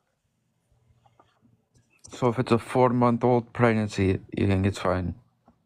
If it's prior to sentience, yeah, I don't see why we should care about this. So it's about 2 months prior to It's what still most prior. people would It say. still doesn't have subjective awareness. If it's prior to sentience and it doesn't have subjective awareness, I don't know why we should care about this particular And then life. what if the pregnancy is completely fine? At 4 months, she's completely healthy. The doctor says it's fine. Still doesn't matter. Well, see, like Doesn't pro-choice matter. all 9 You months haven't is given me, you insanity. still haven't given me good reason as to why we should care about a life that doesn't have any subjective awareness and I have. You does just not haven't have this agreed type of with moral me. value. Do you not think all 9 months is insanity, though? No, I don't think that is insanity. You don't think that's insanity? No. Why? Why? Because typically when we refer to having abortions later in the term, we're referring to people that are having just like medical abortions. This is not lethal abortions. This means the baby can still exist after the fact, right? Because all it is terminating a pregnancy. And when it's past the point of viability, that baby can still exist outside of the womb. Why is George Floyd still yapping? Okay, but that sounds like it would be more of like a doctor's decision, not like some chick just like, I want to end my pregnancy at 9 months. Like, that's not pro-choice, is it? I don't understand that. What? I don't think that you understood what I said. Well, yeah, what? It's the girl who has a choice to end the pregnancy at like 8 or 9 months. Yes, typically at that point is going to be past the point of viability, so it's not going to be lethal. I would only argue. But isn't that the I would doctor's only choice? argue for lethal abortions if the mother's life is at risk, and I think typically people on my side would argue that too. But most of the time, it's not going to be lethal. It should. So So you're that saying it person's should still gonna only be alive. happen if a mother's life is at risk.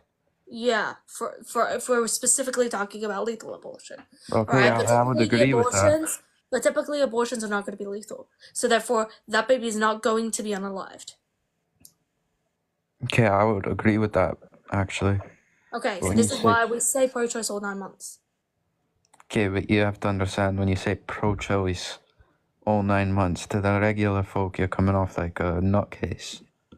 Well, not necessarily. You I know, think because most normal people. people say like, oh, like my cousin had one. They called it like a SO whatever the hell pregnancy, and like some of the hospitals wouldn't even do it because it was considered an abortion. But that's not what it is it? Well, I think people automatically assume that when we say pro-choice all 9 months, they think that we're talking about lethal abortion in all these cases. I think we need to understand what exactly abortion means, and typically that's just the termination of pregnancy. Once you understand the definition of abortion, then you realize how uncrazy it is to say pro-choice all 9 months. Okay, well, I think you should at least know. For people who aren't educated, like pro-choice all 9 months, you just sound like a nut job. I mean, that may be true, but if they ask questions, they'll be educated and then they'll learn, just like you are doing now. Alright, yeah, but I still do think you have a moral obligation, unless it's gonna kill you. I've had that stance from the I beginning. mean, I still don't know. You still haven't given me good reason as to why there's a moral I obligation. have, because Something that you doesn't made the have the moral choice to get value, shagged. that is similar to that of a. Yeah, but why does that matter if the thing that we're having moral obligation over doesn't have moral value? It does, How does it have moral value? because you know it is. I don't know it is. It doesn't meet the criteria for it to be moral value, given it to be prior to sentience. But you know what it is, man. I don't know think what it is. It doesn't have the qualities associated with sentience. It doesn't have subjective awareness. It doesn't have the conceptualization of pain and pleasure. Therefore, it does not have the moral value that I would need in order for it to be above that of the woman. Therefore, I don't see why we would care about this. I don't understand. What don't you understand? And by the way, what's up, Cage? Hello. Because what? Because the baby is gonna be in a rough situation when they're born? And that's gonna be too hard for the mother to take care of, or what? What? Like, I don't. The argument people make is because their child is gonna be in poverty. I think that's foolish. That's not the argument I'm making here. I'm asking you why we should care about something that doesn't have moral value. It does have moral But okay, value. but you're not telling me why. Because it's a human being, innit? Okay, but like, why, if it doesn't have the ability to conceptualize pain and pressure or have subjective awareness, why do we care about it? What is it specifically about it being human that we hold value to it? And if that's the fact, Yeah. then why don't you care about like plants, for example? Well, should you, about the vegetable people in hospital, you think you should just pull the plug on them? All of them. If they're brain dead, then yes.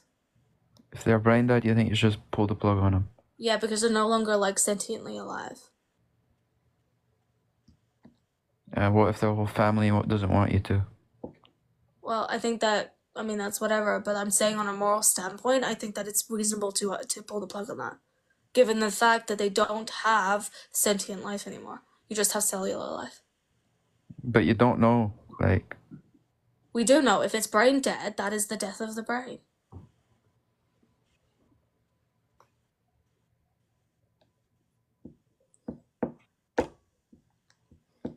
Cage, what are you? A tailless monkey having a subjective experience. Sorry, it was a really vague and ambiguous question. It's a pet peeve of mine. How am I confusing the poor man? Am I making sense? You're not making a lot of sense.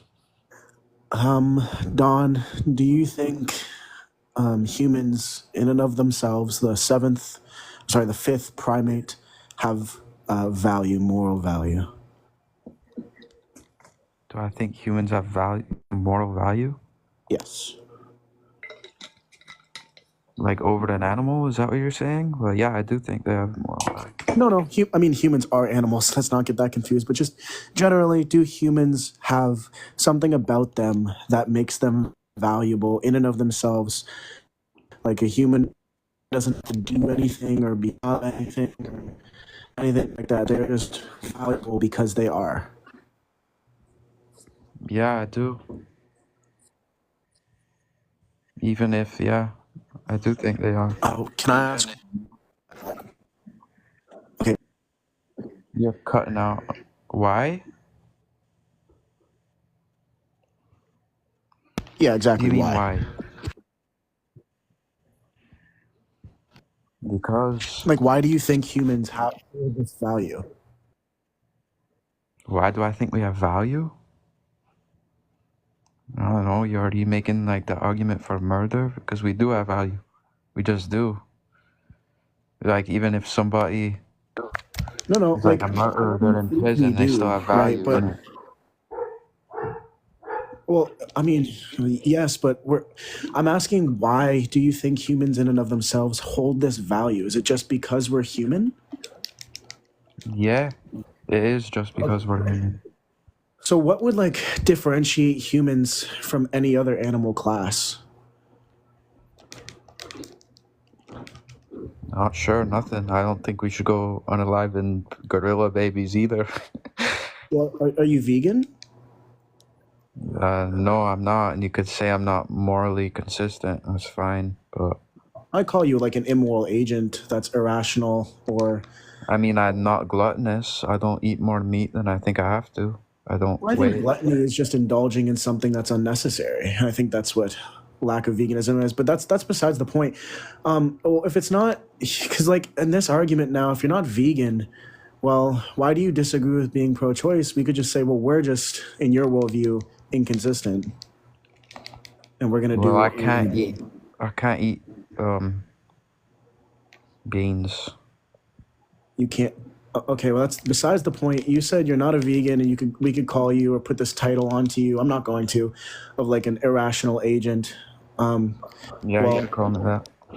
why don't? Well, then, can I disagree with your behavior? And what grounds do I have to disagree with it? Are you calling women who have abortions irrational agents? No, you are. I'm using your words here, not mine.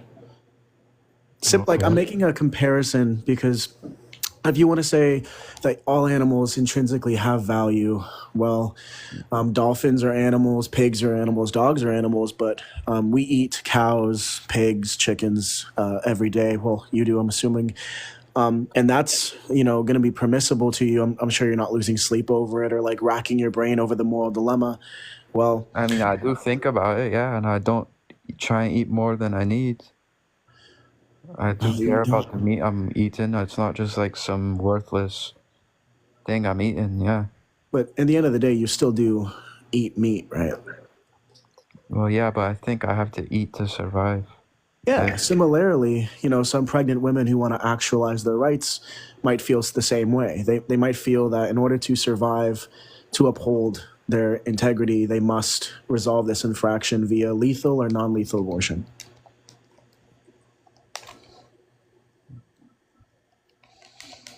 The only that, difference is you're saying they're wrong for doing that. I'm saying they're justified for doing that. yeah, I think it's wrong to do that, yeah. I said in some situations it's right. But then, Like, I actually don't have any other choice but to eat meat. I try not to. oh, you absolutely have other choices than to eat meat. I don't, or else I will die probably. But that's not the case at all, right? Like, there's plenty of different vegans on there, like even vegan bodybuilders, which is like an extreme, and they're doing just fine. But that's again beside the point. You don't have to eat meat, but you do because you feel like you need to survive. These women are doing the same thing. That's my point here. You think they're only doing it because they need to survive? No, because they want to uphold their integrity, which is survival. Yeah. So, like crudely, you could say they're just doing it to I don't see survive. how being pregnant affects your integrity. Your How? bodily integrity. How? Because bodily integrity is the right to keep your body whole and intact. And I think by allowing another human being to share that directly posits a problem for that right in and of itself. We could draw a comparison as if, like, if we were to be like attached at the hip, would that like impact your body and your bodily functions, as it were? I think yes. You think no? I mean, probably not. Well, that's just kind of not the case. But I guess It's going to impact her bodily functions for like 9 months. It's not going to kill her. um, I'm not making the choice to be friggin' joined to you at the hip. She made the I choice to mean, get it shagged. has the capacity to. Just because it's unlikely doesn't mean that there's not a risk. and that's something else I wanted to ask you, Don. Choice. It's like, what do you think a choice is? What do you mean, like the decision to get shagged? Yeah, but that's the deciding to engage in that is simply that. It's not It's a deciding to choice, isn't become it? pregnant. You can't choose to become pregnant. Many millions of people wish they could, but you can't, unfortunately. Okay. Do I have an But you're echo? making the choice to have that Yeah. possible consequence still. But again, I've just kind of explained to you how that's not a choice. Like, you don't choose to become pregnant because pregnancy is a bodily function. In the same way, you don't choose to use the restroom. You don't choose to sleep. You don't choose to unalive. You don't choose to lose all your skin in 7 years and regrow it. You don't choose to You mean you breathe. don't choose to unalive? Yeah, you don't. Unfortunately, it's a natural cause. It's a natural bodily process. It just is going to happen. You're talking about like what? Murderers or? No, natural, like just passing away due to old age or some sort of health-related illness. You don't choose that. What, Don, are you saying that when somebody engages in intimacy, they're in a way consenting to be pregnant if that happens? Is that what you're saying? I am, yeah, honestly. Well, what do you think about if You're somebody goes and consenting orders... to the chance. You're consenting to the Sure. chance. well, let me give you this hypothetical. Let me see what you think. Like, if somebody orders a sandwich, are they consenting to getting food poisoning? Oh my god. That's a little No, ridiculous. I'm just curious because there's a chance, right? Is it you in the will back get of your food poisoning. mind when you're ordering a sandwich that you might get poisoned? Yeah, it is. It And is? yeah, that I might fall ill, possibly, Okay, depending well, you're on not the circumstances. I did already run this hypothetical earlier, Bart, but in relation to like crossing the road and being hit by a car. And he still kind of couldn't really give me a good answer. Yeah, because these are weird. No, I mean, Yeah. Don, it seems like These are by the same weird logic that you would say analogies. you're agreeing to getting food poison, but it just doesn't it doesn't seem like that would make sense. So I guess what we're asking is like, why are you making an exception for the intimacy scenario where a pregnancy might materialize, where in every other scenario, like if you if you get into a car, like the host, like Emily said, and you get into an accident, even if you followed all the regulations and didn't break any of those regulations, any laws, any traffic laws, accidents will happen. I mean, are you consenting to that happening? Like that just seems a very weird take. Yeah, when you drive, you're consenting to the risk of your life, kind of. Are you not? When you drive, you're consenting to the risks that come along with it. Well, you're acknowledging the risk, right? So my question is like You're when I get consenting to the risk. into a car accident, right? Or sorry, when I get into a car and start driving, like I'm not actually agreeing for somebody to then like barrel into me, and like cause me harm. Like I'm not agreeing to any of that. I'm consenting that I'm sorry, Getting I'm T-boned on the understanding. freeway is not the same as getting pregnant. I know it's not, but we're just using the analogy to illustrate the principle. Yeah, but I don't understand. Like, I don't just shag a woman and then think like, I know it's a possibility. I'm not gonna run away. It's also kind of a possibility you get like an sexual related illness, right? But I mean, there's also a possibility that you may realize other things as a consequence of this action. Okay, if there was a way you could tell that your child in the womb was gonna be trans, they're more likely to Oh, for fuck's commit sakes. suicide. They're more Why does it trans always people are gotta 10 come times down more to likely to hold Just out on. commit of left suicide. One field. Do you think that's a second, good one idea to second. abort it because of that? I wanna do a hypothetical. I don't know why people always have to bring up the trans topic. It's really weird. Like this is about It's not abortion. But weird. anyway, I wanna draw like a hypothetical that I think might be a bit more in line with that of getting pregnant. So for example, because I'm gonna go back to the analogy that I used when I said, what if they were to go into like a violent neighborhood and that person knew that it was violent, but then they ended up getting like pew-pewed and like got injured. What if like say for example like a family like and so like you had a girlfriend who had like a son for example and it wasn't yours, you were the step parent, okay, or it could have been yours, no it was sorry a step parent for example, or just somebody that had a kid, right, who's close relation and you're their next of kin, and you walked and that your partner got unalived, right? Because you chose to walk into a violent neighborhood, are you then obligated to take that kid in to like a parent because you went into that risk and now have to force to have a child, right? I Would you would say say that you're yes. obligated to take that kid in? I would say it's the right thing to do, isn't it? Yeah, but are you obligated to? You obligated to. Like you went into a neighborhood knowing the risk that something violent could happen, something did happen that resulted in the mother being unalived, and there was no other parent to take care of it except for you. Are you still obligated to take that kid in? I guess not, but I think if you don't Why do it, not? I'm gonna judge you Why and in I'm this gonna think you're a scenario dickhead. are you not obligated? Because you took the risk that put you into a situation which means that you like have to like take a kid in or have Well, to if look you're after married, something. then you So are. why in this situation are you not obligated, but when it comes to a woman getting pregnant where there's a chance of looking after a kid in this scenario, you are obligated to? Well, are you married? If you're married to the girl, then you are obligated. And if Well, you're not, then you should still do it. so you are obligated. In a sense, yes, or else you're a dickhead. Really? So you're saying that like you cannot like opt out? But I'm not sure what the Because legally, there's logistics of no it are. legal law that we have put in place that actually makes you legally obligated to do that. Wait, What's Emily, a what's the law? scenario again? You're going out with your partner, and your partner has a kid in an area or something, and your partner gets unalived. Is that what happened? Yeah. So you walk into a neighborhood that you know is particularly violent, right? Yep. But you go through it anyway, and you're with your partner and their kid, and then you walk in, and an act of violence occurs that unalives your partner, and there's no other person to take care of it other than you, or you still obligate, like in terms of the immediate family, that is, like you, the only other option would to put them in like foster care or to have some other family that's unrelated. Are you then obligated because you chose to go through and do the risk of causing the mother to be unalived, are you then obligated to take care of the child? Is the scenario I'm drawing here. Yeah, I got you.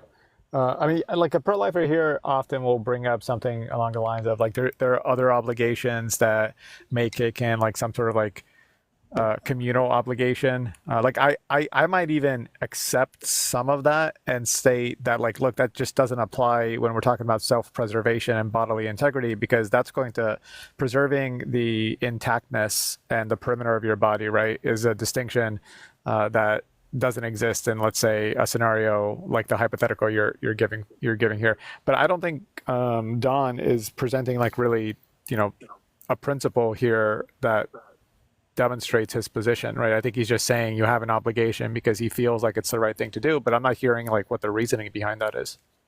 Yeah. I was just trying to draw like a more like a parallel in terms of moral obligation of looking after a kid, but I don't know if it was the best one or not. Like, if your kid's gonna be born into poverty, you think that's a good idea? That's a good enough reason Reason for what?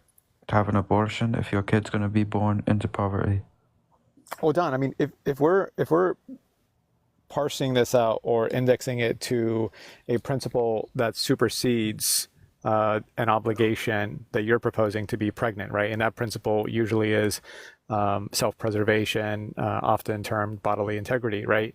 The conditions in which that birth will take place are really irrelevant as to whether the right exists prima facie, right? So that might be a different consideration down the line, but it's not going to really affect the principled argument about whether the permissibility of abortion should be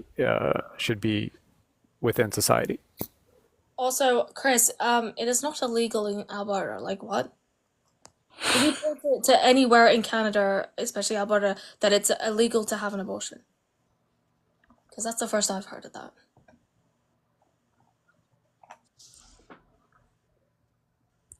Um, do you have a response, Don? I'm not sure. I don't even know what half of that mumbo jumbo even meant, to be honest with you. Well, let me try to steelman, I think, what you were maybe proposing. Like, let's say like the world is all suffering in this hypothetical, and you know that if you're going to give birth, that your child is now going to be in like immense pain and suffering and a horrific experience for like, I don't know, 70, 80 years until they expire. I mean, it would seem that like if that's what you're saying, that it would be more reason or more justification to permit abortion than not, right? Is I that really kind of don't like what you're think you saying? could know if they're gonna be suffering for 80 years. No, I know, but I'm just using your hypothetical about like, you know, poverty and stuff and taking it to like an extreme scenario, since that's what I thought you were getting at, right?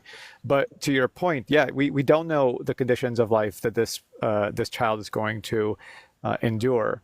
We do know generally, or we have some sort of like grounding or axiom that like, look, you know, in general, we think life is worth living and because the good outweighs the bad on average. And we tend to focus on improving the good and minimizing the bad.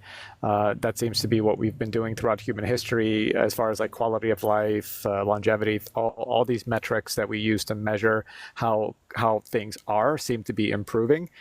So I think, you know, somebody could probably make a good argument saying that, like, yes, life is worth living, the good outweighs the bad, but it's precisely because life is worth living that we have certain rights as far as like quality of life, right? So it's not just like any life is worth living. We want to make sure that we're preserving a certain quality of life.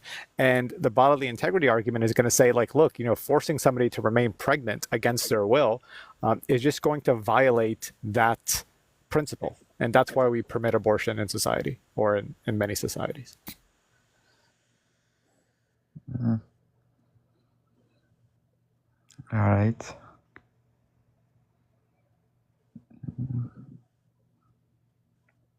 I don't know. Well, maybe go over your stance a little bit more. Think about the logic behind it. All right, yeah, I'm gonna head off, but Alright. I still do think like forcing someone to stay pregnant is not really the right definition since they made the choice. Okay. Alright. Well, I appreciate you for coming up, but thank you so Take it much. easy. Alright, have a good one. See you, Don. Well, that was interesting, I suppose. Only said against request if you do think that abortion should be bananaed. We are just looking for people that disagree right now. All that for nothing. I know. The other one, the previous one was a little bit more open, a little bit more like it was easier to have a conversation with. So like I don't know, this one was like I don't know. I don't think there was some tracking issues. I think. Yeah, and keep in mind, like I mean, probably Emily and I imagine Cage, like y'all are already familiar with this, but some of the strongest points that pro-lifers will make is points about like vagueness, like how to actually define what qualifies or what's proportional when we're talking about restoring or preserving bodily integrity, right?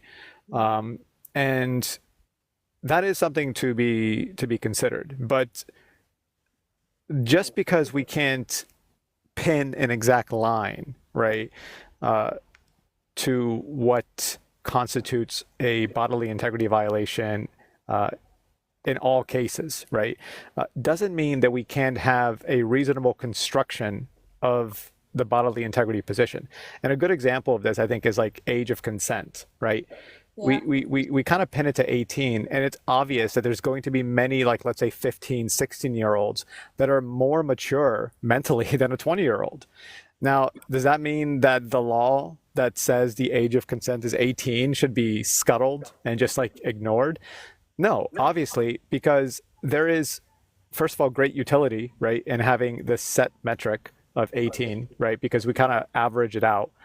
And secondly, we have mechanisms, right, in certain situations where somebody, let's say, who's a 15-year-old and wants to be emancipated as a minor, they might go through that mechanism, right, to demonstrate that they are ready for emancipation. But even then, right, like there would potentially be issues with whether or not they can consent to intimacy since they're still so young. But the idea that I'm putting forward here is that, like, just because you're not going to count every single scenario with a principle doesn't mean that the principle itself is unjustifiable. And I think the age of consent is one good example to illustrate that. I typically find when I argue on the basis of moral value that people typically can't give me good enough reason as to why we should care about something that under my view doesn't have the moral value. Like, and I ask them, like, what is your moral value? Why do you place this with moral value, given that it's prior to sentience? And typically they can't really give me any other factors aside from sentience that would be pertinent to moral value. And I think that's I think a good argument, because it's like, if you don't know what else is required in order to go into moral value, then why do we care about this non-sentient life? Yeah, I mean, and I used to run like sentience as like my position on pro-choice, but generally speaking, I feel the bodily integrity argument like works even if you grant personhood and sentience at conception. I don't think it's necessary even to discuss sentience and consciousness once you have like a really fleshed out position on bodily integrity. And but to that effect, of course, I don't support like lethal. I think most pro-choicers don't necessarily support lethal abortions all 9 months. There's a certain I use a only in the exception of like when the mother's life's at risk. Yeah, and I was correct. saying that earlier. But I think like it's important to have like them pulled together. Like, I don't back just one position. Like, I know there are different stances that you could have when you're arguing pro-choice. I typically like to do I like to do a combination, right? I think that bodily autonomy is good. I think that sentience is good, and I think that viability is good. I think I like to loop them all together because then they're all pertinent and they're all good arguments to support the position of pro-choice. And I don't think that you can really just argue under one. Sure. Yeah. I mean, if you can have a suite of positions that don't necessarily like contradict each other, yeah, I don't see an issue with that. Yeah. Tammy, how old are you? 26, babe. Okay, no. You It's know more like abortion. more like 6. Oh my I'm gosh. not doing that. Oh my God, Charles. Trolls and fetuses just derail everything. Point of view must be tempered. Yeah, I just think that like, cause I just struggle not finding like flaws in all of the positions. Like if you just argue it alone, but when you like put it together, then like I feel like that strengthens the position because it can like if they say, well, what about this, what that, you can still then lean on the others and say, well, there's still a moral implication here, or there's still a bodily autonomy interrogate here, or there's still like, you know, it's viable in this position. And like I just think that it makes it, I don't know, I think looping them together gives a stronger position under my behalf. So I just like doing it. But I kid you not, when I started going on this app 6 months ago, I was more pro-life, actually. And then I listened to all the pro-choice arguments, and I just got more and more convinced that I found that my position just seemed to be more illogical. But I do remember like a couple years ago arguing with my family for pro-life, and now I feel like an idiot that I was ever pro-life. No, it's great to have that sort of progression, right? Because then at least you know you're not like ideologically locked or being dogmatic, you know. Well, but I felt like it is weird because as I see the other people that I debate, like I see that in me because I'm like I used to argue under that premise, like when they're talking about yeah, but it's still a life. They have the potentiality. They deserve to do this. Like these were all the things that I was arguing too, and so it's like yeah, I know what that's like. I used to argue that too, but now I've seen the light. It's just really funny.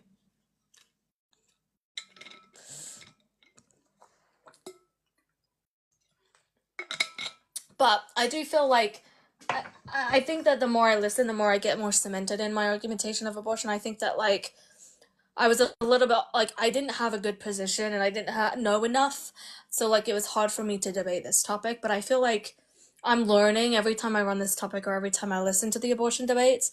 I learn more about my position, about my arguments. But you know, there's always things to learn. I think that I debated. I don't know if you know Kay. You might do because he's big on the pro-life argumentation. Yeah, I just debated Yeah. him yesterday on identity Yeah. theory. So Well, kind of like a I quasi debate. Yeah, go ahead. yeah. So I debated him a couple of months ago when I was less, I think, cemented in my pro-choice stance, and he definitely got me a little bit trapped in the sort of meta ethics. And I was like, and like I don't think that I did badly, but I think that because I was not as like cemented or equipped or as knowledgeable as I think that I am now on the debate, I was a little bit caught up in the meta ethics. I was like, yo, I don't really know what we're arguing here at this point. And so I feel like sometimes I feel like with my abortion, I still need to cement those types of like meta ethic traps that I may be given. Yeah, I mean, Kay is a quite the skilled debater and definitely one of the more formidable pro-lifers on here. He runs, as you may already be aware, if you discussed it with him, he runs a natural law theory. Usually a sort of Thomistic. I think he combines Thomistic natural law with Aristotelian natural law, with the notion of eudaimonia, meaning the virtuous life is one that is in accord with the rational end of perfecting the mind, something along those lines, right? Like I'm Yeah, not somebody who's like an expert on sounds a eudaimonia. little bit complex for me. Yeah, I mean, generally, like the idea, of course, there is that you're taking the sort of it's a combination of like divine providence plus practical rationality. That's usually like the Thomistic construction of natural law, and then from there you kind of like derive this argument saying that like, you know, if this is something that's inherent in every human life, therefore it would be a violation of the natural order to extinguish it intentionally, and this would make any sort of abortion aside from like a medical exception impermissible or immoral, right? That's, I mean, I'm definitely like summarizing his position and probably like bastardizing it in some sense, right? But keep in mind, you can also have like a natural law position or some natural law constructions that go in favor of a pro-choice argument. So I have like a natural law position that kind of like removes the divine providence element from Thomism and just banks on the practical rationality aspect in combination with like empathetic reciprocation. And once you have this construction and you don't necessarily tie it into a any particular scriptural or religious basis, you can put together a natural law theory or natural law state that is in support of a pro-choice position. Now, Kay obviously like disagrees heavily with this, and I understand his disagreement. But yeah, like his point will definitely be kind of starting from the very bottom or the very foundation, which is like meta ethics, and then building up from there. So it can get quite tricky to navigate all that if you're not familiar with meta ethics. Yeah, I'm not a whole lot familiar with meta ethics. Like I did do a philosophy course, but like not to the degree in which I think some people on here have done. So it's all a bit kind of like, I know how to form arguments, I know how to argue, and how to debate, but when it comes to that specific, it's a little bit over my head. But I do find it interesting, and I am always trying to learn more and more the more that I listen to it. And I think that like I feel like Kay, correct me if I'm wrong, but Kay is like religious, correct? I believe he's Christian, correct? Yeah. So like I that's another thing. I feel like it definitely sounds like he's arguing from like a theology standpoint by the what that argument sounds like. So I think he's looping it in, and I would imagine that typically his arguments for the existence of God and all of that would sort of run parallel. Yeah, for sure. I'm pretty sure that like informs the vast majority, or at least a very sizable portion of his position on abortion and probably many other issues.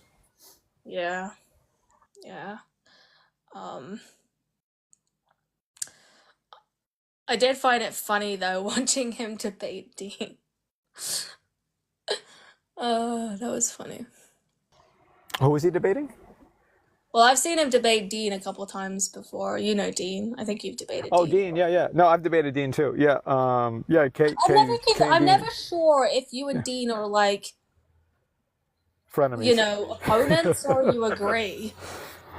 We agree on some things. We disagree on a lot of other things. I remember like 4 or 5 months ago, we were debating whether or not like there was whether or not intent mattered in apportioning liability in law, and he was taking the position that it didn't, and I was contesting that naturally. Yeah, But I debated Dean once. For the majority of the part, I agree with what Dean advocates for, but like there was one thing that I did debate. Actually, there were two, but not really the second one. The one that I actually had a proper debate on was as it pertains to free will and determinism.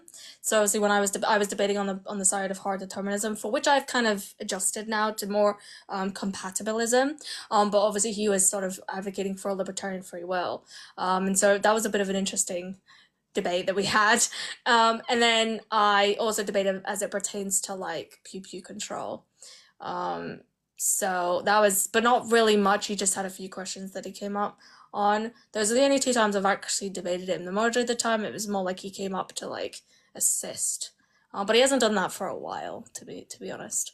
But I also know, and correct me again if I'm wrong, but do you have like beef with Danny?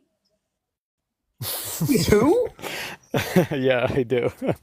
I probably have a Danny Philtalk Cage. Oh, Yeah. that's just Daddy. I was so confused. No, Danny. Yeah. I love I mean, Danny. honestly, see, here's the thing with Danny. Like, I'm not going to deny the fact that he's obviously well versed in a variety of like positions when it comes to philosophy of religion. Especially if he's debating like the logical problem of the Trinity, the problem of evil, and like other topics relevant to like Christianity and just belief systems, common belief systems. We're not necessarily like enemies per se, but every time like I've been on his live, or I've been Unalive that he's modding. He does have this tendency to kind of like rage quit and or like boot me, and maybe because he just disagrees with what I'm saying and thinks like it's not something that he needs to respond to. But we haven't had that sort of interaction in a very long time, so I think it's kind of like, you know, I'm mostly cool with Danny. He runs in his own circle. I run, you know, I do my own stuff. Like I usually just debate.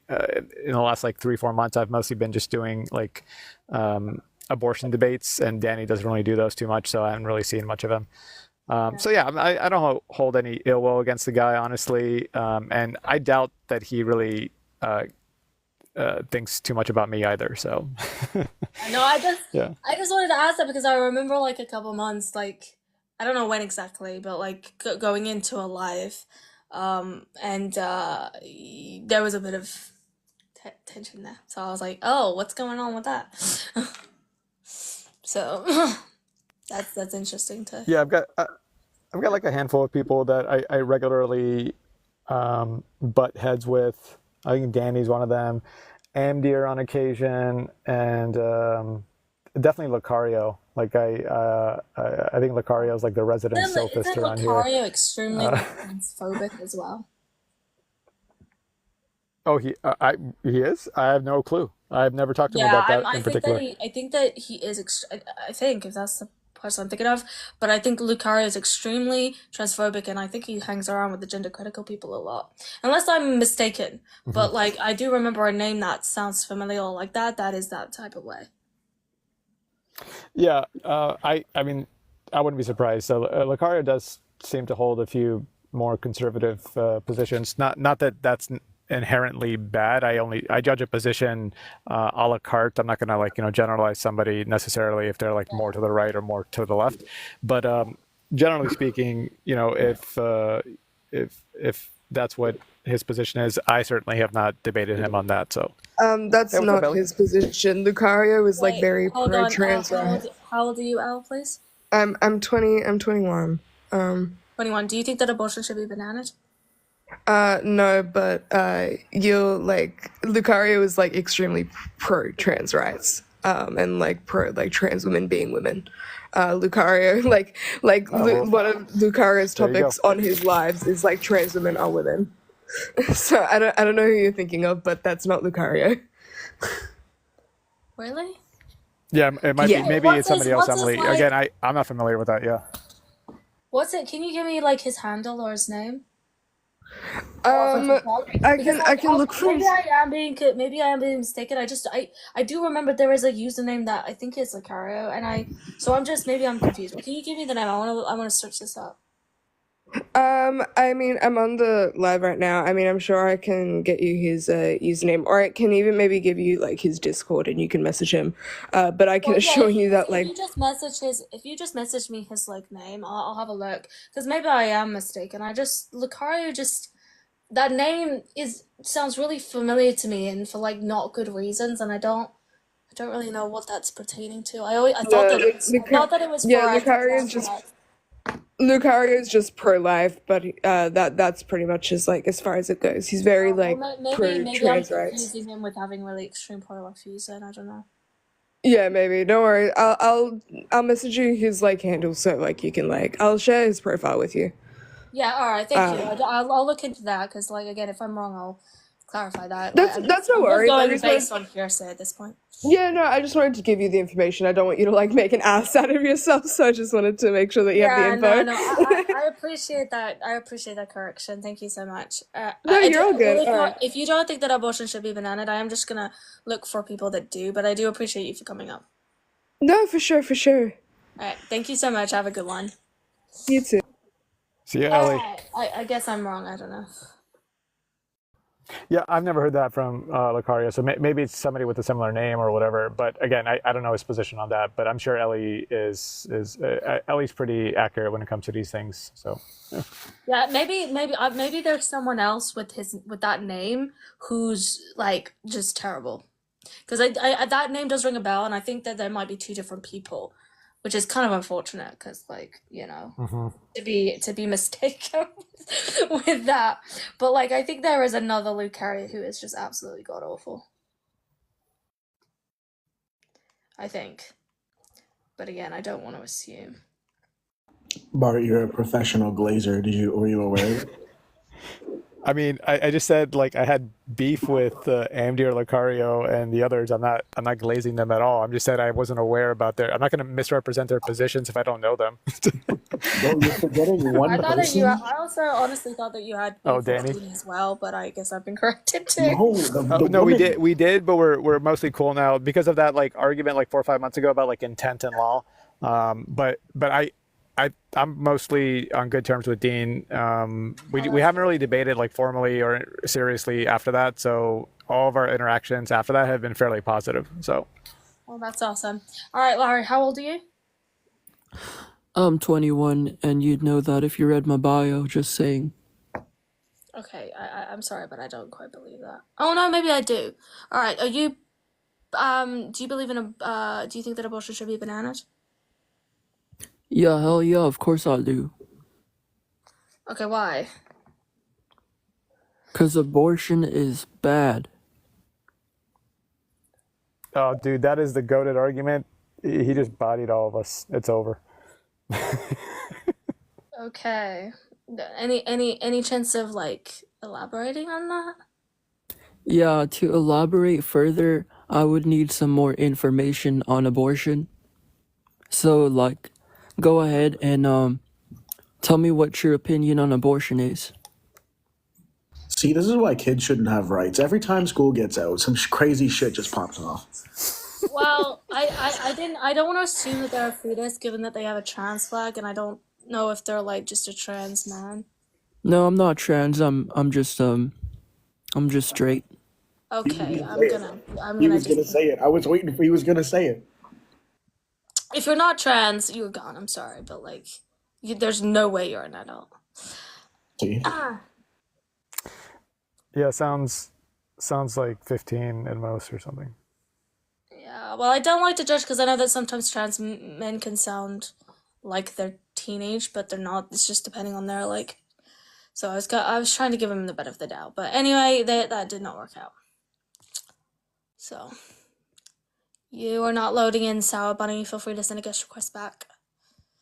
All right, let's have a look. Who's this?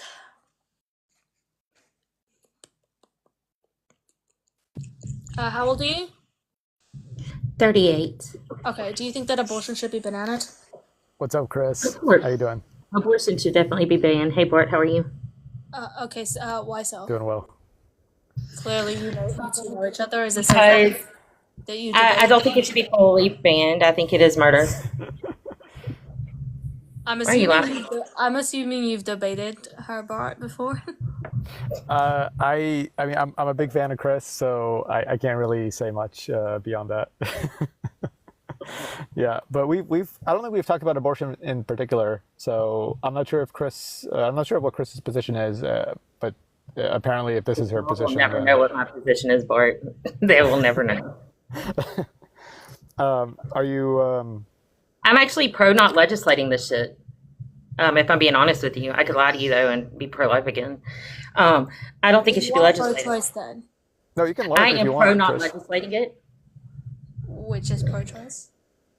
To a degree, it is. It is. My stance is this: at the point that the fetus can survive outside the womb with medical intervention, regardless of how intense the medical intervention has to be, it should be allowed. But after that point, it is murder, in my opinion, because the fetus can survive outside the womb with medical intervention. So, what's the point of, offing it, unless there's some weird freak anomaly? So you're referring to lethal abortion then here? Yes.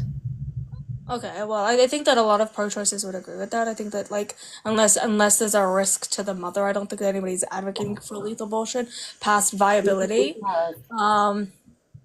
So, but it seems like you're like more pro-choice. So I don't know if there's anything we could debate about here.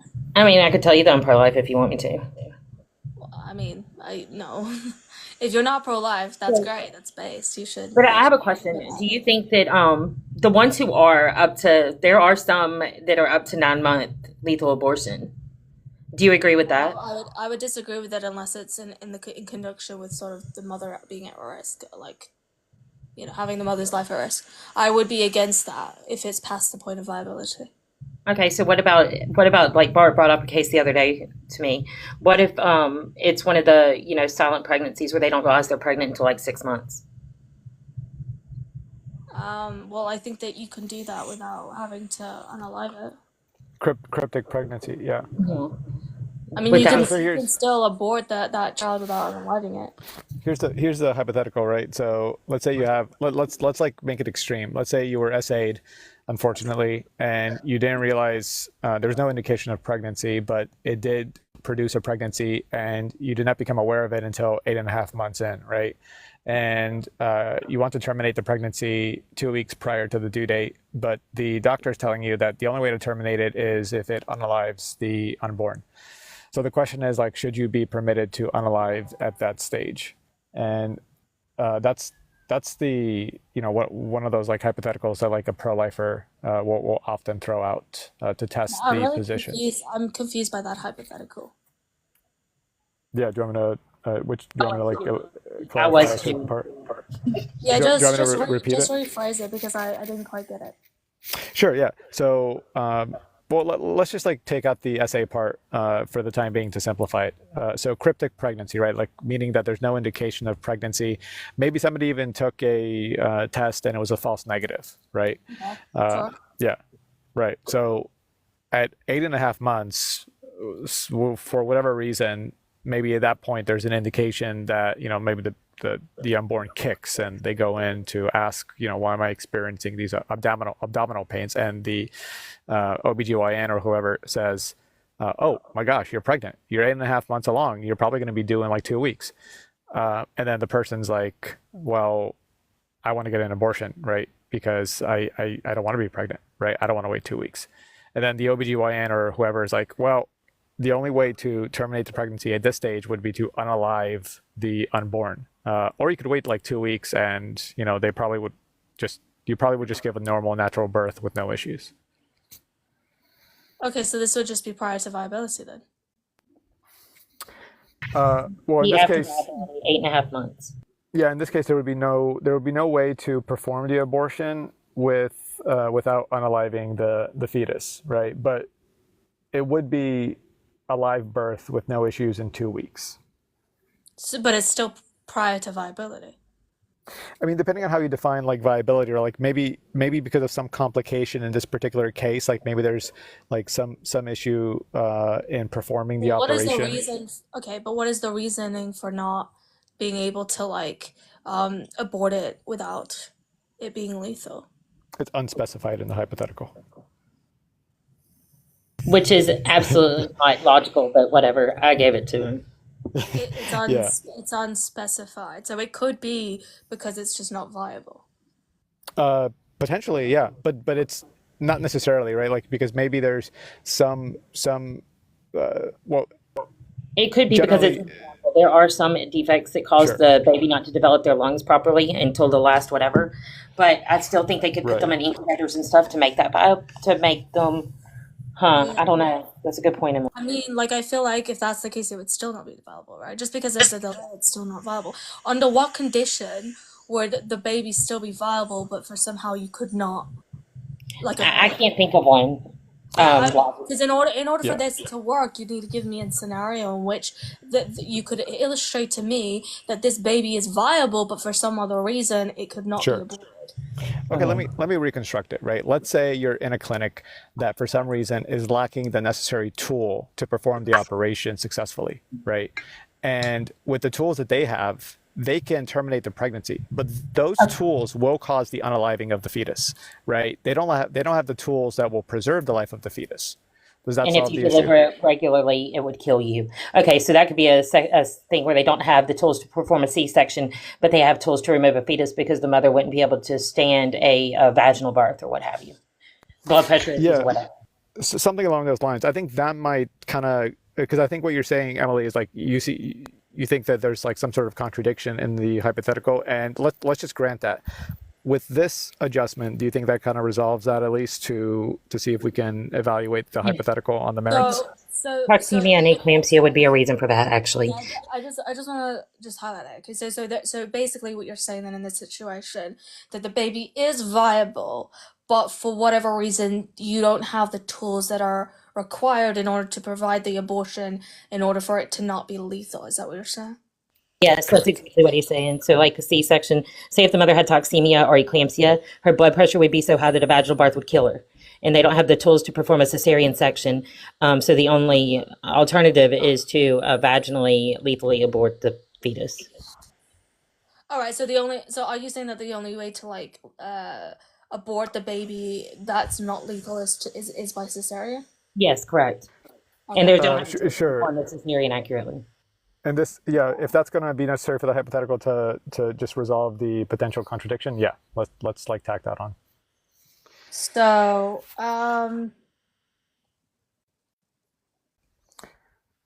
would and definitely. the reason for this, well, this is difficult since it's a fault because of the medical kind of place as a part of like the woman choosing to unalive the child, right? Like you could argue that like the woman isn't choosing to unalive the baby, but has no choice because that's been taken out of the hand given the fact that the hospital is not providing the full procedures And they associated. don't have time to transfer to another hospital or anything like that because the blood pressure thing. And then lethal abortion or cesarean would be the only way in which the blood pressure goes down, because that's literally the case in toxemia's birth, is what saves the mother. So yeah, okay. I think that like given that, I don't think that you can like I don't think that you could argue that necessarily there's a moral implication on the mother, given the fact that the mother isn't necessarily choosing to unalive the baby, but mere so has been deprived of the choice of doing that, given that the hospital isn't providing her with the full range of abortion options, such as I the agree with cesarean, because they lack the sufficient tools. So I I agree don't with you. think it would be unethical for her to like go forward with it. I don't either, especially if she had other kids and was preserving her life for that. And so there you go, Mr. Bart, the midwife. There's your argument. Yeah, well, that's fine, right? But the scenario, right, nevertheless maintains that you're in the situation, right, where you're not going to be able to save the life of the child, and it's testing the idea of whether or not the burden remaining due to the pregnancy here is minimal enough and the pregnancy has progressed enough to override the initial concern or the foundational concern of bodily integrity, right? That's generally like the principle that it's testing. And that was the original hypothetical, right? Where like, it's unspecified for whatever reason, right? Like they're not able to extract or to remove the child safely. It's going to unalive. And then we modified it, right, to where they're lacking the tools to engage in that, right? So the idea there is to test to see if at a certain point of pregnancy, if lethal is the only way to effect the abortion, if that should still be a viable option or permissible all throughout the gestational period. Hey, where'd Chris go? Thanks for coming up, Chris. She said her piece and then she left. Okay. I don't know. I think that like, I mean, I understand the hypothetical. It's interesting given that it's past the point of sentience, obviously. So like the argument, obviously you couldn't argue on the basis of prior to sentience because it would be after sentience, but it would be in a condition in which the non-lethal abortion option is no longer there, but only lethal, which is what typically we would condemn. However, in this hypothetical is like the only option. I understand these sort of, when we're looking at this, we're like wondering what the ethical position is. But I think that like, I think that there is a reasonable argument to be made, given that you are not necessarily ethically choosing to unalive it, but resulted to the only option of carrying it out. Because typically what is required is you would have both, but it would be a fault of the doctors, right? Like, so I mean, I think that you could reasonably assert the blame to be on the hospital having the lack of ability to be able to carry out it, and so. I don't know, like whether it should happen or not. I'm still determining whether that is. But if you want to determine like ethical responsibility or hold like whether somebody is immoral for doing it or not, I think that you could say they shouldn't do it, but I don't think that you have sufficient reason to say that they were immoral if they did do it at the same time. Okay, yeah, no, I understand that point. I mean, here's like a quick modification of the hypo to see if we can kind of get around the insufficiency or unavailability of tools at the hospital or medical facility. Like, let's say you're at a cabin and you're snowed in, or maybe you're in a building that's like suffered an earthquake and you're trapped and you're not going to be saved or contacted for like, a couple weeks. And that's when the scenario takes place, right? Like at 8.5 months, unfortunately, you find out while you're in this predicament that you are pregnant with a cryptic pregnancy, now no longer cryptic since you found out. So the question is like whether the pregnant person themselves can take measures to just terminate the pregnancy. Like maybe they have sufficient medical knowledge, right, to perform some sort of operation on themselves, but they can't do it in a way that's going to preserve the life of the unborn, but they can ensure that there's going to be a termination of the pregnancy. So my usual principle here is that I ascribe some sort of assumption of risk, some sort of reasonableness threshold in proximity to the gestational period or the end of the gestational period, so that I don't have to commit to dying on a hill that to me at least seems fairly counterintuitive. Now, I'm not saying this is the correct answer or the best answer available, but it does present like a kind of a hairy situation for a pro-choicer who is asked, like, do you, in this hypothetical, like, do you still support like a lethal abortion at 8.5 months gestation? I mean, I think that it's important also to take into effect the lack of knowledge as well. Like, typically, I know that pro-lifers will be like, oh, like, they knew this, that they choose to unalive it, they choose to get rid of it.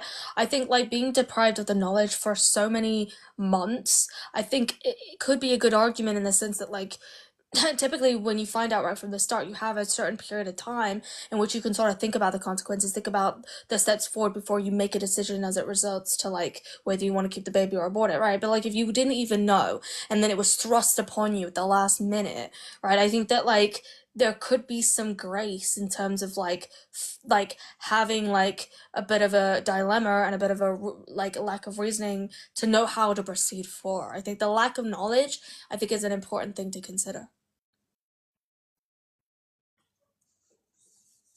Yeah, well, let's say that it's not a cryptic pregnancy, right? Let's say it's somebody who just on a whim wants to do that at 8.5 months. Like they knew all along, and they just want to terminate at 8.5 months to kind of get around your objection that they were just hit with this scenario all of a sudden. Does that change the calculus for you? Like, okay, well then, what would be then the reasoning for ending it? Whim. Oh, so like there's no good reason is what you're saying, basically? Well, I mean, a pro-lifer here is just going to say, like, look, if you're holding it, this should be a right. Like, the reasoning shouldn't really matter, right? Like, as far as if you want to have an abortion, you should have an abortion. Because then they would say, like, at week 1 or week 10, like, what's the reason there, right? Like, why should somebody have an abortion there if they'd have, quote, no good reason, right? Because as a pro... Well, as I think the reasons are important. Okay, but are you saying that somebody needs a good reason for an abortion? Like if somebody, let's say, finds out they're pregnant at week 12 and on whim they want to terminate the pregnancy, like is that like well, no, because insufficient? because we have sufficient other arguments to say that it's valid as opposed to like being prior sentience or the more value that we place on it or other things. I think that like when we're talking specifically, which is what we seem to be speaking of, specifically regarding lethal abortion past sentience, where that we consider that person to have moral value, subjective awareness, we're gonna impart that in terms of like what is like the reasoning. I think the reasoning holds more importance in this particular scenario because obviously that thing has fetus person has subjective awareness, has moral value, so we would care about the life of that to a degree, so we want to weigh it up in terms of a balance. So like for example, if someone passed the point of sentience and there's no vial option and the only option is lethal, we then need to weigh up the harm that could be that could be caused against the mother in terms of determining what's the best course of action. Now, if the parent just wants to end it just because they no longer want it and it's like for superficial reasons, then we would argue that you'd have sufficient reason to say that there would be a moral wrong for that. However, if like, for example, the mother there's sufficient reasoning that maybe the mother is displaying some real psychological issues, trauma, is not in their right mind, is having full-blown crisis and is not equipped to carry this baby forward, and there's sufficient harm against it, well then I think that changes the narrative a little bit. Sorry, just responding to somebody. Hey, Fanny, if you want to come up and talk about it, feel free.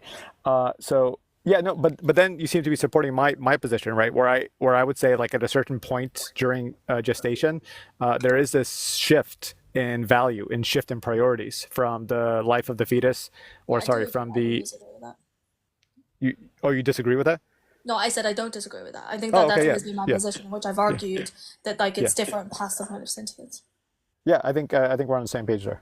Yeah, and I think I tend to argue that there's only typically a small window between the point of sentience and then the point of viability, because typically, like, you're talking about a very narrow thing as it relates to lethal abortion, but typically when we argue this, we're going to recognize that a lot of the abortions are not going to be lethal, that they could be like alive, so that's why you can argue past the point of viability that it's not wrong to have an abortion given that they're not going to be unalived. But I do recognize that there's a small window between the point of sentience and the point of viability in which there could be an ethical ambiguity as opposed to whether it's right or wrong.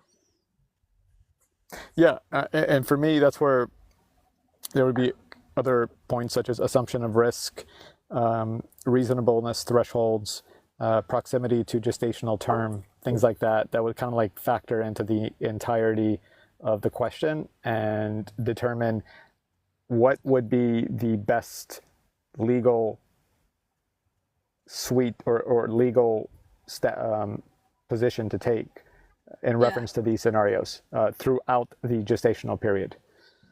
Yeah. I mean, these are interesting hypotheticals. I mean, I have I do like my own hypotheticals simply when I get confronted with these debates, but it's always interesting hearing other people's hypotheticals.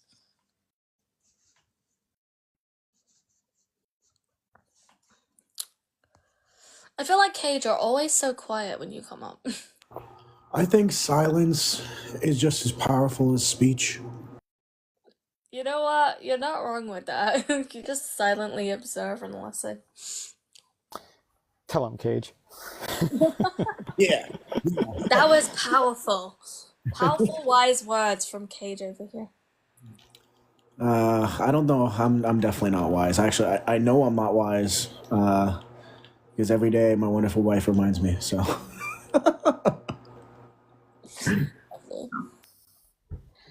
I mean, we're all learning. I learn all the time. I always learn new things, you know? Living. How am I supposed to do this thing correctly? I've never done this before. I'm always picking myself apart of how I debate and how I argue and how I, because sometimes I come on these lives and sometimes I'm more logical than other times. And I was telling myself, the other time, I don't know if you, watch Parker or not, but, I like his debate style, and I like other people's debate style, and I always wonder, how do I remain logical when I'm just confronted by, really problematic people? Because I find that sometimes that's the most time I'm, I have to, keep myself in check, that sometimes I don't always do it. Especially when they use shady debate tactics such as steamrolling or steel manning my position or straw manning me, or all of those things, or gaslighting. I'm always how do you successfully maneuver? Because it's you get these verbal attacks when you debate. Yeah, for sure. There's a ton of rhetoric that goes out, a lot of meta that can trigger emotions, and you have to kind of go through it and be disciplined or develop a discipline to reel it back into the merits. I mean, it's nothing wrong with fighting fire with fire and occasionally, firing off some rhetoric yourself to, spank somebody who's being a loudmouth or just being overly aggressive or whatever the case may be. I do it all the time, and it's just going to depend, on the context, who you're dealing with, the audience. Obviously, the person who maintains a cooler head on average is usually going to come out looking stronger. So, Yeah. Well, and I try to mimic off that because, like I said, like I know that like when I watch Parker, he's very, very good at keeping his cool and like is so patient. And like I'm like, yo, I want to be like that patient. Like I don't think that I'm that bad. I think that I'm patient enough.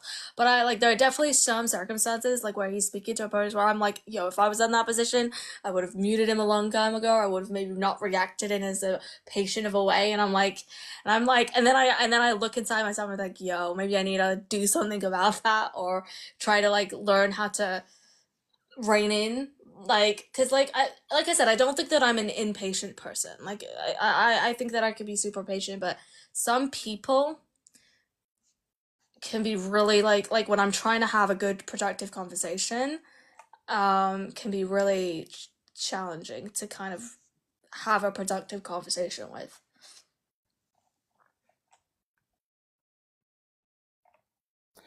yeah. And I've been on Cage's lives, and he probably knows like a few people that I've debated on his page, where it's gotten fairly hairy and cacophonous as far as like the yelling back and forth.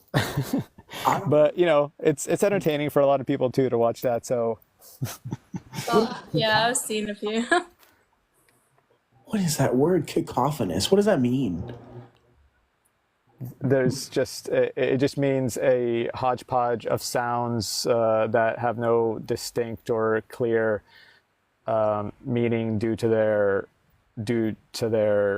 randomness and severity of expression. So it's like when people are screaming and all you hear is just like loud sounds. It's like a cacophony of noise, a cacophony that doesn't really express much. You're just kind of like watching a train wreck. Have you ever watched the train? That was really off topic. Thank you for instructing me on what these words mean. Genuinely. Oh, no worries. Yeah. I mean, it's just like the adjective form of cacophony just means like a disorganized, unstructured collection of noise. Mm. I am like looking to do more like religious debates. I have that on Sundays. I call it Story Sundays for like religion. And I do want to strengthen my argumentation because I have listened to some Christian debates or like atheist debates and stuff, but I think that like I definitely want to like learn more about the different arguments and better debate it. So I have started trying to run more of that topic, but like sometimes I find it's not as popular. I don't know. People don't like talking about God, and if you do talk about God, it's because people are. I say this all the time. People think I'm being genuinely offensive, but I'm trying to be as true as I can. People think that if God doesn't exist, we truly are just tailless monkeys running around, and the way we live, it's like the immediate reaction is nihilism. It's like either God exists or we're all nihilists.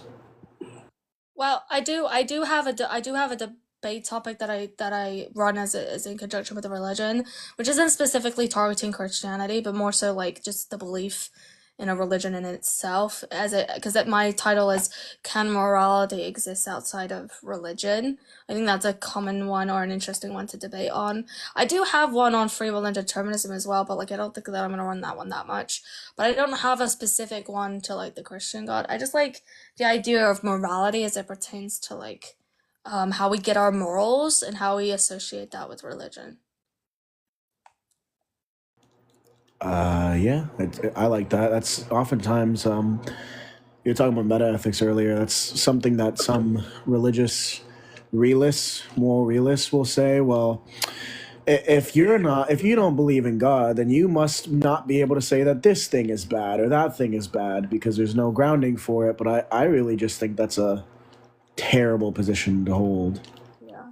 Because I vehemently believe in like subjective morality, and a lot of people that are religious believe in an objective morality, and I feel like that's the debate that often occurs where I'm like, yo, you have no reason to believe that there's an objective morality. I believe that there's subjective morality, given the fact that I don't think there's any way that we could prove an objective morality, since the only way to do that is not to look through in a subjective lens, which is virtually impossible. So like they just have no kind of stance. So I just don't agree with objective morality, and I don't believe with objective reality either. So I just find that interesting. And so, given that, I don't think that you can have morality just associated with religion. Don't even ask them if don't.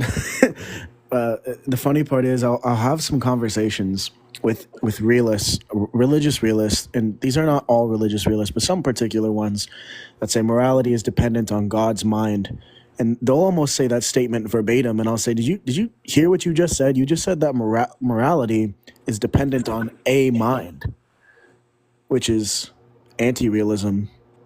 Hmm. I don't know. I think it's fun. Yeah, so I'm looking forward to running them. Obviously on on Sundays where I do sort of more religion stuff and I talk about you know, can morality exist outside of religion? But also Parker, you seem to disagree, so why don't you send a guest request so we could talk about it? Oh, and Kay, the formidable pro-lifer. That's how I described Kay about 10 minutes ago. Yeah. I know, I remember it. Yeah. I was like, the Right. formidable pro-lifer. But Cage, were you talking about somebody conceding that God's a mind and therefore God's morals are subjective because God's a mind? Is that what you were saying? Oh god, we're gonna enter into a religious debate now. This is not what I wanted to start for an abortion debate. Okay, yeah, no, we can save that. We can save that later. Yeah, Yeah, listen, if you come back on Sunday, I guarantee you can just speak to your heart's content as it pertains to religion. Did you do it because sounds it's the good. Lord's Day? The Lord's Day. The Lord's Day Sunday. This is why I picked Sunday, right? And I also call this, I feel like a lot of people who are Christian or something might hate me for this, but I did have the hashtag story Sunday, given the fact that I think it's nothing but a story, Christianity anyway, and religion. So I don't know, I might get some hate for that, but that's just my position. Yeah, okay, you're the resident formidable pro-lifer on the app. Yeah, listen, hey, you can come up and challenge me. I know that you're really good at it. Listen, I've noticed listen, if I can sort of hold myself against UK, I think that I'll be a formidable pro-choicer, which is where I'm heading. All right, I'm learning. All right.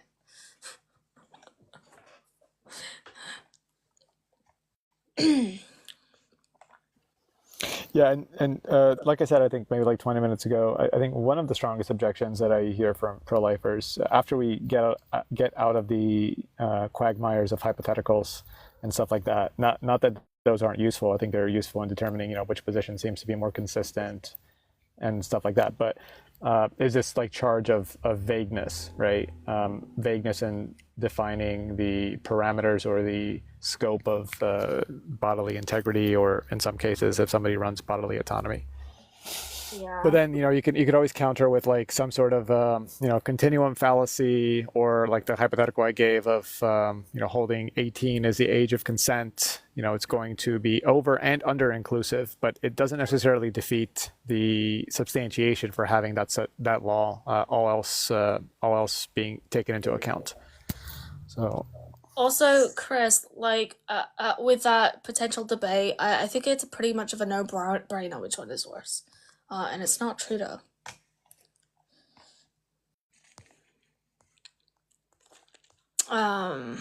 You barely know anything about abortion, really? Well, I guess you have people fooled then.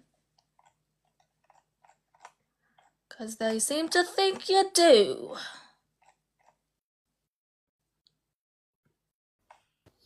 And Emily, I'm going to drop down. Thank you for having me on. It was great talking to you and a few of the guests there. Yeah, I'll be back around maybe if you're still streaming. Cage, take it easy. All right, thank you so much, bro. I appreciate it. Have a good one. Thank you. Peace. Peace. I'm just here in case somebody invokes some weird philosophy. And I like the company. Cage just sticks around in the background. That's funny. My God, you never see me, but I'm somehow here. I see you. I just see how silent you are, but I still see you. I'm always here. Yeah.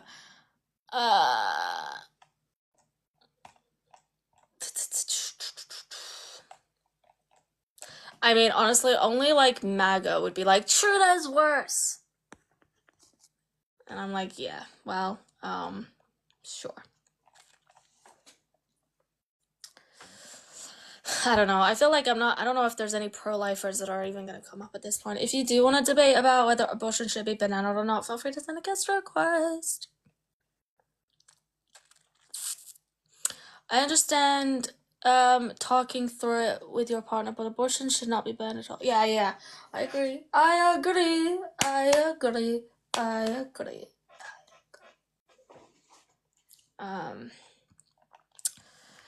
But anyway, tomorrow I'll be doing Canadian politics. So if anybody is political in any slight and in Canada, come for that live. I call it Future Fridays. I know, cringy, but that's my hashtag. Trudeau is annoying though. Maybe, but at least he's not an SAer or a convicted felon. You know. I will say though, I do think that America needs to take a leaf out of Canada in the sense that like at least we have relatively young candidates, which America does not have. So, you know, I feel like they could like learn from us a little bit in terms of maybe picking younger people in the future.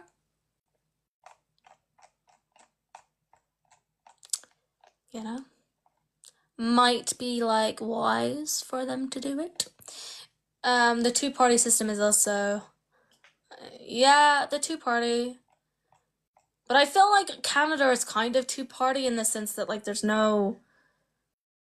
I mean, there is a third, but not really. Like I feel like the main ones are conservative and liberal, even though there's like other parties. There's no position that is not upsetting people. It's in their job description how they could. You're in Canada. How many people are in Canada? Comment down below if you're in Canada. Because if you're in Canada, you can come around tomorrow to talk politics. Thank you for knowing where I was going with that. My fingers just glitched. You're good. I got you. You're in Ontario. Awesome. Canada. I don't know why I'm saying it like that, but hey. Trudeau is destroying the country. Well, I mean, I don't think that anybody could destroy the country more than Trump to America. Oh, you're UK. Well, congratulations for the Labour government, Nick. But anyway, I don't want to talk about politics because the politics is tomorrow. Just come back tomorrow for the politics talk. Today we're talking about abortion. So if you think that abortion should be bananaed, feel free to send a guest request. If you are pro-life, send a guest request. Let's talk about how your position is wrong and how mine is right. Okay. Oh, man. My family is all smart. Really? That's pretty fun. Though NDP will never get a majority in our lifetime. Well, I mean, I don't know. I feel like they could if people really took it seriously, just not anytime soon, I don't think. Yeah, tomorrow I'm doing Canadian politics. Tomorrow is politics day, with Future Fridays. So, wait, it is Thursday today, yeah. So that makes tomorrow Fridays. Anyone who thinks abortion should be bananaed is crazy. Absolutely. Nardo, alright. Here we go. How old are you? 22. Okay, do you think that abortion should be bananas? Yep. Why so? It's absolutely evil. It is murder. And it should be basic human rights to have the ability to live, have the chance of birth alone. Like I don't know why it's like a debate. I'm very lost in What makes it evil? What makes it evil? Or Yeah. you taking the life away of another human being. Human being. Why do you value cellular life even though it has no sentience? I value human life. All human life to me is valuable. It's not Okay, just what specific characteristic associated with human life that you makes you can't. want to give it more value? So I love like the terms you guys use. You can't. You're trying to dehumanize another human being by calling them things like cellulite, like cells. Well, at that point, it is still a bunch of cells. You can't contest it on that. That's disgusting considering the fact you were once a bunch of cells. Do you value plants? Do you value animals? I value most things, but at most value, I value human beings, all of us. Yeah, so I'm asking you what the unique quality is or characteristic associated with being human that means that you hold the most value to it. At that stage anyway, but prior to sentience. Well, I believe we've all. Unless sentience is what you value, and then you wouldn't be able to argue your position based on cellular life. Okay, so what are the possibilities of cellular life? The possibilities are that either grow up and are able to live a life as a human. Some die, not all. Okay, Even so you're arguing on the basis of potentiality then? yeah, most unborn fetuses, I'll say it's most common for them to make it out of the womb. And True, but we're talking about uncertainty here. We don't know what's gonna happen in the okay, future. but what difference is it? What does that mean? Meaning that, like, why do you prioritize something that is uncertain versus something that is certain, right? When we look at the value of the mother and in terms of what's happening in the now, we know that to be a certainty given the fact that it's happening right there and then, Because right? As opposed to something that's uncertain because we're talking about the future. So why do you value something that's uncertain over something that's certain? because you're taking away you're taking away chance, giving that unborn baby a chance at life and the possibility Yeah, of but life. that chance could not necessarily be good, right? They could end up being like a murderer, right? So like you have no like moral standing to say, oh, let's keep that life, given that there could be any potential outcome of that life that could That's be either selfish. good or either bad. So it's still uncertain. So That's you're still prioritizing uncertainty over certainty, which I I don't know mean why you would do that. That seems I mean that illogical. is the most selfish thing I've heard in a long time. It's saying, oh, this How is it person could, selfish? yeah, he's saying this individual could potentially be a murderer or criminal or whatever. But the Well, thing is, right? that just is lumped in with the potentiality of that life, Okay, right? but you do understand, right, that we all have, well, you've had a shot at life, we all deserve a shot at life, whether some become murderers, criminals, whatever, at least they had the Yeah, shot but of like life. we're still uncertain of how that life is going to turn out, right? But you still haven't given me a good reason as to why you would value uncertainty over certainty. Well, I value, well, again, it's about giving these unborn babies a chance at life. That's the most important thing. At least they have the ability to. That's still uncertainty. You're still looking at potentiality here. So I again, don't really see a why difference. do you hold that to be more valuable than that of something that's certain as it pertains to the mother's well-being and what is going to be beneficial for them? I mean, they're both valuable. Uncertainty and uncertainty. I'm confused. They're both as valuable. Yeah, but clearly, like one would have to negate the other in this regards, right? Like you prioritizing potentiality and arguing for that life to continue is devaluing that of the mother because you're not taking into account the mother's choice in this regard because you're saying that life should continue. So both can't coexist, right? But one would have to devalue the other. Well, in the scenario of the mother being pregnant with a child, I wouldn't even say it's no longer her choice whether she wants to decide if the child should live or not. It's like giving people the ability to murder one another just because they feel like it, and that's immoral. We have to recognize the distinction here, right? In order for that to be upheld, we'd have to apply personhood, right? But the thing is I'm contesting that because I don't assign moral value to a bunch of cells, given the fact that it's prior to sentience and it doesn't have subjective awareness. So this idea in terms of like murdering another life and is not going to be the same given the absence of personhood. I don't know what you've gone through in your life for you to conclude such statements. Honestly, I don't. Whether it was hard, rough, I don't know what kind of upbringing you had for you to devalue humans to the point where you refer to unborn children as just cells, and they don't. If they're not sentient, it doesn't really That's matter. literally like the fact prior to sentience. But that's disgusting though, because they have the possibility of becoming sentient, which is In most Yeah, but cases, I don't very value likely. potentiality above something that's certain as it pertains to the mother. I value the mother's well-being. I value the mother's subjective awareness. I value the mother's personhood, right? Which you seem to not acknowledge, right? You seem deeply offended by my neglectfulness as it pertains to a bunch of cells, but you don't seem to want to acknowledge that in terms of the mother, where that's very much present. So look, a mother. Well, I believe truly it is the mother's responsibility to take care of the child that she brings into this world, that she's going to bring into this world. And so I don't and one thing that's really important I want to point out as well is accountability. Why are people so scared about taking So now you're accountability? arguing on the basis of moral obligation? Well, you can say so, but it's not that Well, what reason do difficult. you have that it's sufficient to give someone this moral obligation? Well, I mean, if you choose to have a child, right? If you choose Who is to choosing to have a child? well, If they no, engage wait, in sorry, sex, they're let me not reword. consenting to If getting pregnant.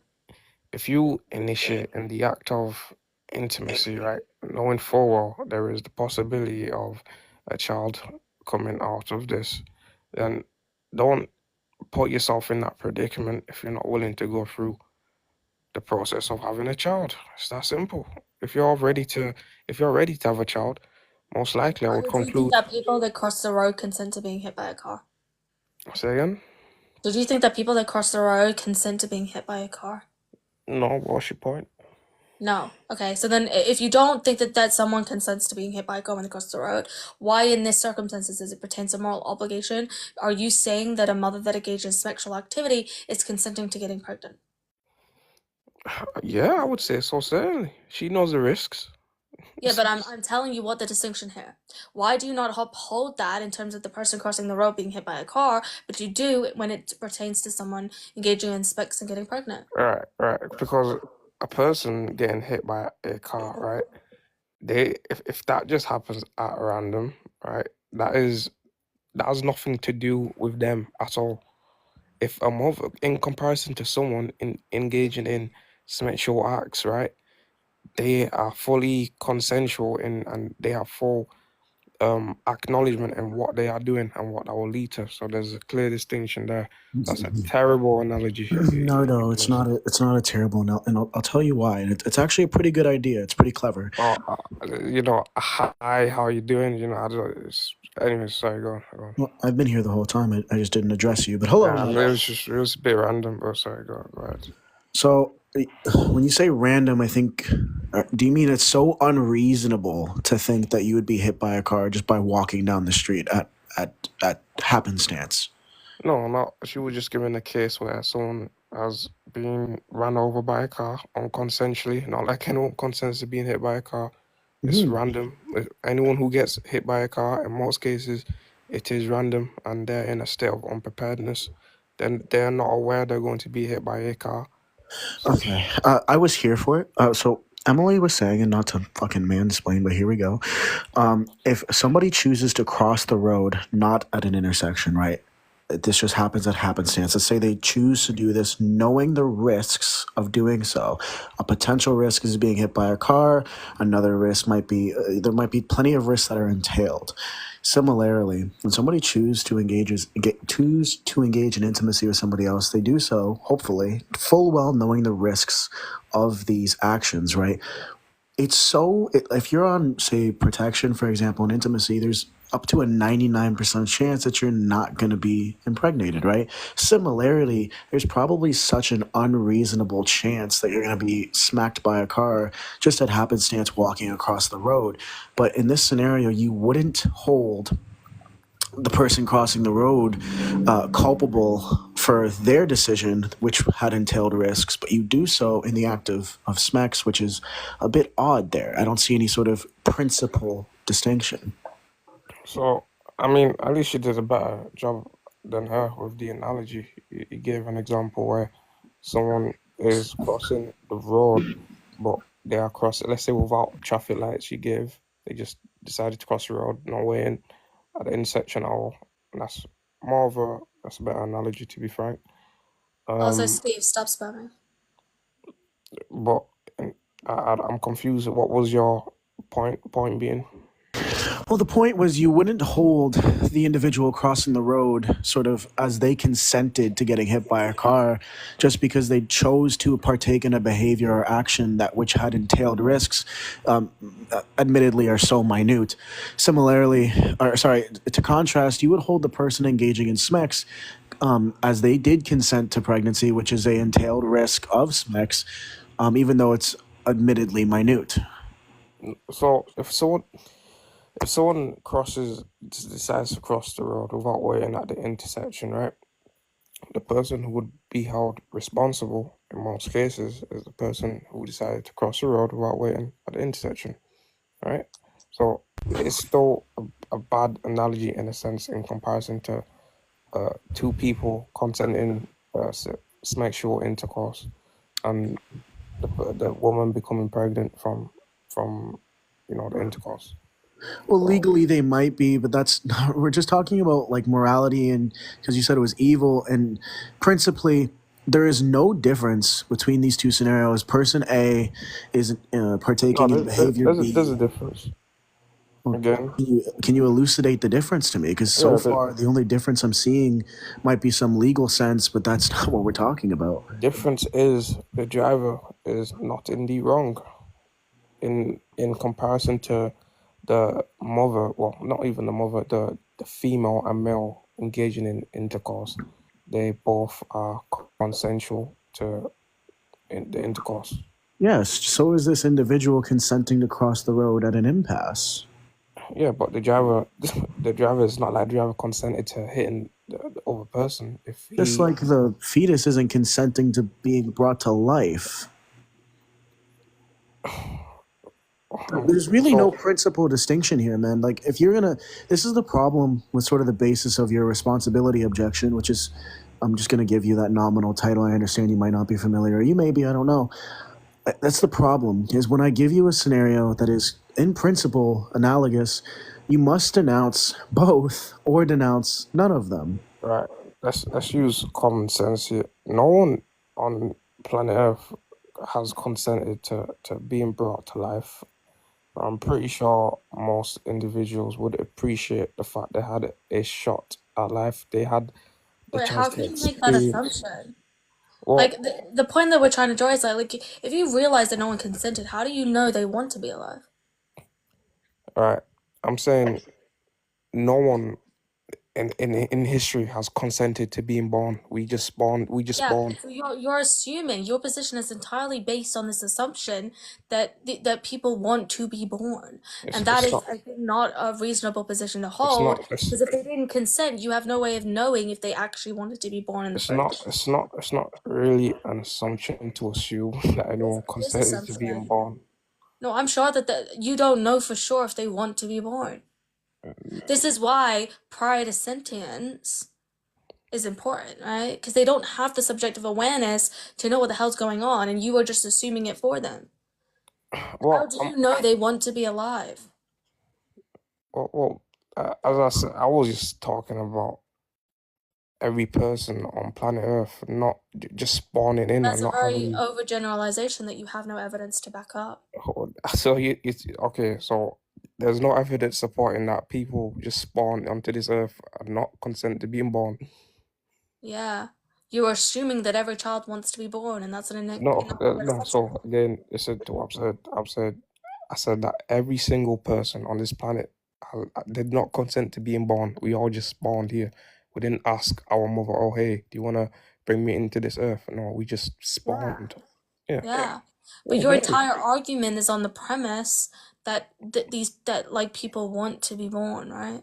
No, my argument is every individual, every unborn fetus, every person deserves a shot at life, regardless. But that's on the premise that they even want that. What if they don't? Then you'd be violating their wants and desires. I mean, the issue is, right, no one would know what they would and wouldn't want because they are babies. They wouldn't know either since they haven't had a chance of experiencing life.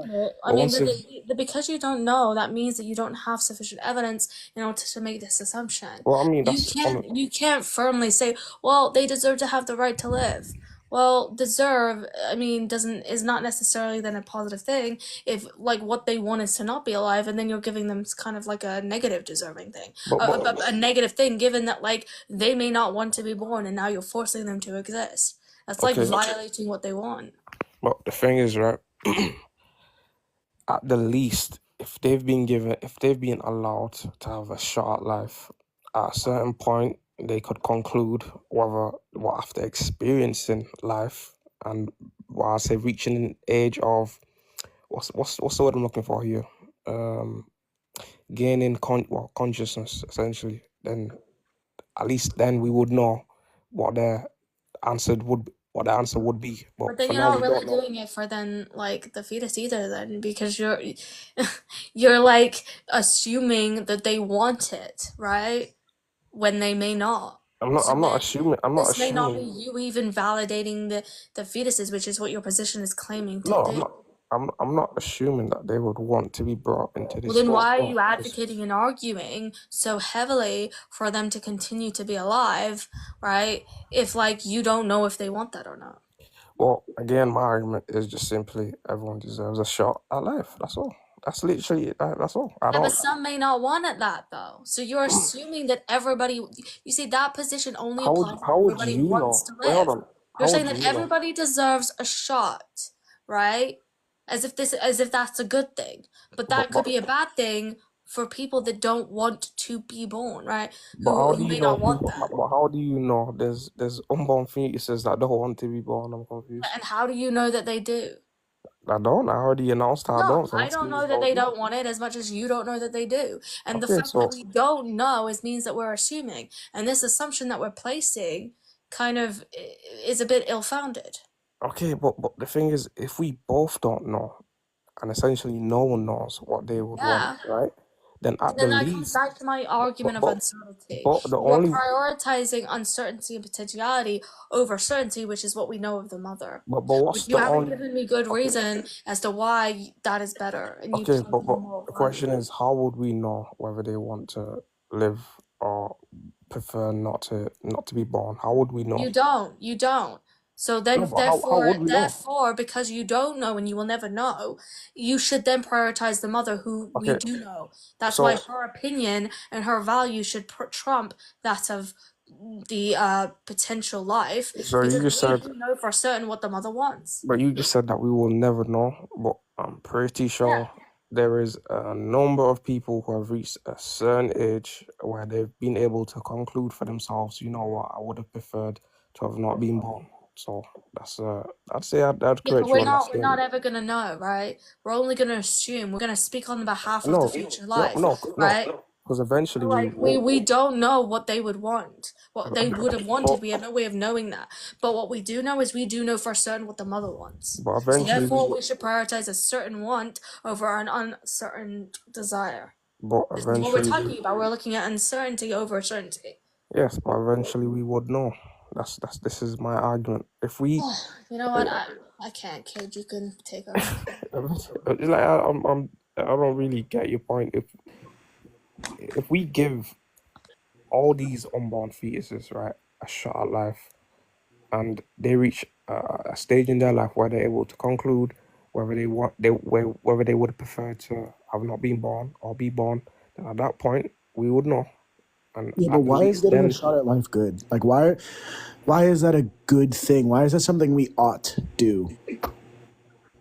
why is it's because I mean it would be selfish and it would be selfish. That's yeah, it would be selfish to not to think that we shouldn't offer unborn fetuses a shot at life. I don't. Right, but That's that doesn't answer my question. Just because it's selfish doesn't mean it's necessarily bad. If the thing we're being selfish about is good, which doesn't, like I asked you, why is giving fetuses or neonates more particularly a shot at life good? Why is it something we ought do? well, think about the well, for one, let's think about this on a collective scale. Let's say if every person in this world decided just not to bring children into this world, how would we continue as a whole, for one, in preserving the human race? We wouldn't exist. We wouldn't be here if our older ancestors all collectively had the same decision of, hey, let's just not bring children into this world. So I'd say that's one main reason to why it would be a terrible decision Well, for. again, I appreciate like what you're thinking of, but it still does. Like I asked you, why is allowing humans to be born something we ought to do? Well, because if we don't do this, then the human race would cease to exist. Why is that a good or bad thing? That it doesn't substantiate the question. Like, are you saying that we should? Because then the argument would follow that we should force every person to give birth, irrespective of the situation, but that's besides the point. Why is the human race continuing something we ought to do? I mean, this question kind of goes away from the whole abortion topic. I'll be honest. It's more of a Well, you invoked it, my friend. I didn't invoke it. well, that was to answer your question. But it didn't, because it just presupposed that the human Well, race survival is a good well, thing. well, I gave the worst case scenario of your point. Why is that but again, worst would imply bad. And again, I asked you the question. You just said the human race continuing and presupposes it's a good thing. I want to know why you think it's a good thing. Why is humans existing a good thing? Well, I believe. I would have to be. Well, I'm subject to religion, as one of my main, which would be my main argument. Being a Christian, I believe all life is valuable, and because we all have souls, and so. But I don't really want to bring religion into this, So it's because I mean, that would be a substantive argument, but that would yeah, devolve more into me critiquing your Christianity and causing you an existential crisis. I'm feeling kind of nice today, but like I don't want to that do would that. never happen. So we can argue secularly. I'm fine with that, but Anyways, to conclude, I just believe abortion. If you're a supporter of abortion in any form, I believe you are evil. There's no words to describe you. Really, taking away the life of another human being is disgusting. You can try claim your cells and whatever, but at the end of the day, it still leads to the part. Well, it still leads. You've taken this away the possibility of that child being born, so you've still taken away another human life. That's sure. my conclusion. Before you go, I Oh, appreciate your worldview. Couple yeah. things. One, we didn't substantiate that unaliving the neo or fetuses is a bad thing or why it's bad. Two, we didn't talk about why somebody doing a bad thing makes them evil. Three, we didn't say anything as to why the continuation of the human species is good or bad. Four, we didn't even define what good or bad is. Yeah, that's what I have to say. But I appreciate your opinion. Man. Remember, life is precious, man. But that's all. Good talking to you all. Take care of yourself. All Wait, right. my Dean voice. Wait, yo, Megan, Megan in the chat. Can I get it? Oh, fuck, I can't do that without cringing. I'm sorry. You trying to do Dean? Bro, you get so excited. Have you seen Dean? Have you ever talked to him? Have you ever spoken to him? Yeah, we run in the same circles with theism, but that's about it. Do you actually haven't had a conversation with him? No, I have plenty of times. It's just we agree on. He runs for theism. He talks about evil quite a bit. I don't like that argument. I prefer others, but we fundamentally agree. I Yeah. wish I would have seen that conversation between you two now. It was pretty simple. I kind of asked him. He runs a very simple, logical problem of evil, and I offered him advice on why the theist, if they're specifically an open theist, might not have to concede to this argument. It's really a particular argument for classical Christianity. Yeah. Have you ever this might be not likely given the fact that I don't see Parker doing the same thing as Dean does, but have you ever spoken to Parker? Not once, no idea. Yeah. Parker doesn't typically do what Dean does as opposed to running around in circles, but Parker I think is highly intelligent and does talk about the God topic a lot, but obviously is very wrapped up in politics right now. I like Parker's debate style a little bit more so than Dean. That doesn't mean I think that Dean is bad. I just I find Dean the theatrics get in the way a little bit, and I have a hard time listening to his argumentation. Yeah, I also like Ian for the same reasons you like Parker. Oh yeah, no, I don't mind Ian, but I don't know. There's just something about Parker that I like in terms of the way that he debates. But I don't mind. I feel like maybe I should listen to Ian more, but he does do a lot of God stuff, which probably would be useful if I am gonna do religious topics, quite honestly. I should probably listen to more God debates, religion He's debates. so fucking patient, and I'll never understand how he's that patient. He Who? once, Ian. yeah, he listened to a guy for like no word of a lie, like 3.5 minutes talk about how much he loved God. Not like any substantive argument, or it didn't even answer the question. Just him rambling about how much he loved God. Yeah, I think that the same way. With Parker, with some of his guests, I'm like, how are you so patient? Like, I consider myself to be patient, but that's just like next level with the patience. I'm like, I would have muted that guy like 10 minutes ago. But Yeah. I don't know. What sense exist? I don't know. I mean, it is wild. But anyway, I think I am gonna end it here. But if tomorrow I'm doing politics, Canadian politics. So if you guys want to come for that, feel free to. And if you want to do religion, come on Sundays. If you want to do LGBTQIA, come for Saturdays. Anyway, whatever. But I appreciate you coming up, Cage. Thank you so much. You're always welcome. You know Thank you that. for having me. And I will see you again next time. Have a good one, guys. Take care. How do I end it? Here it is.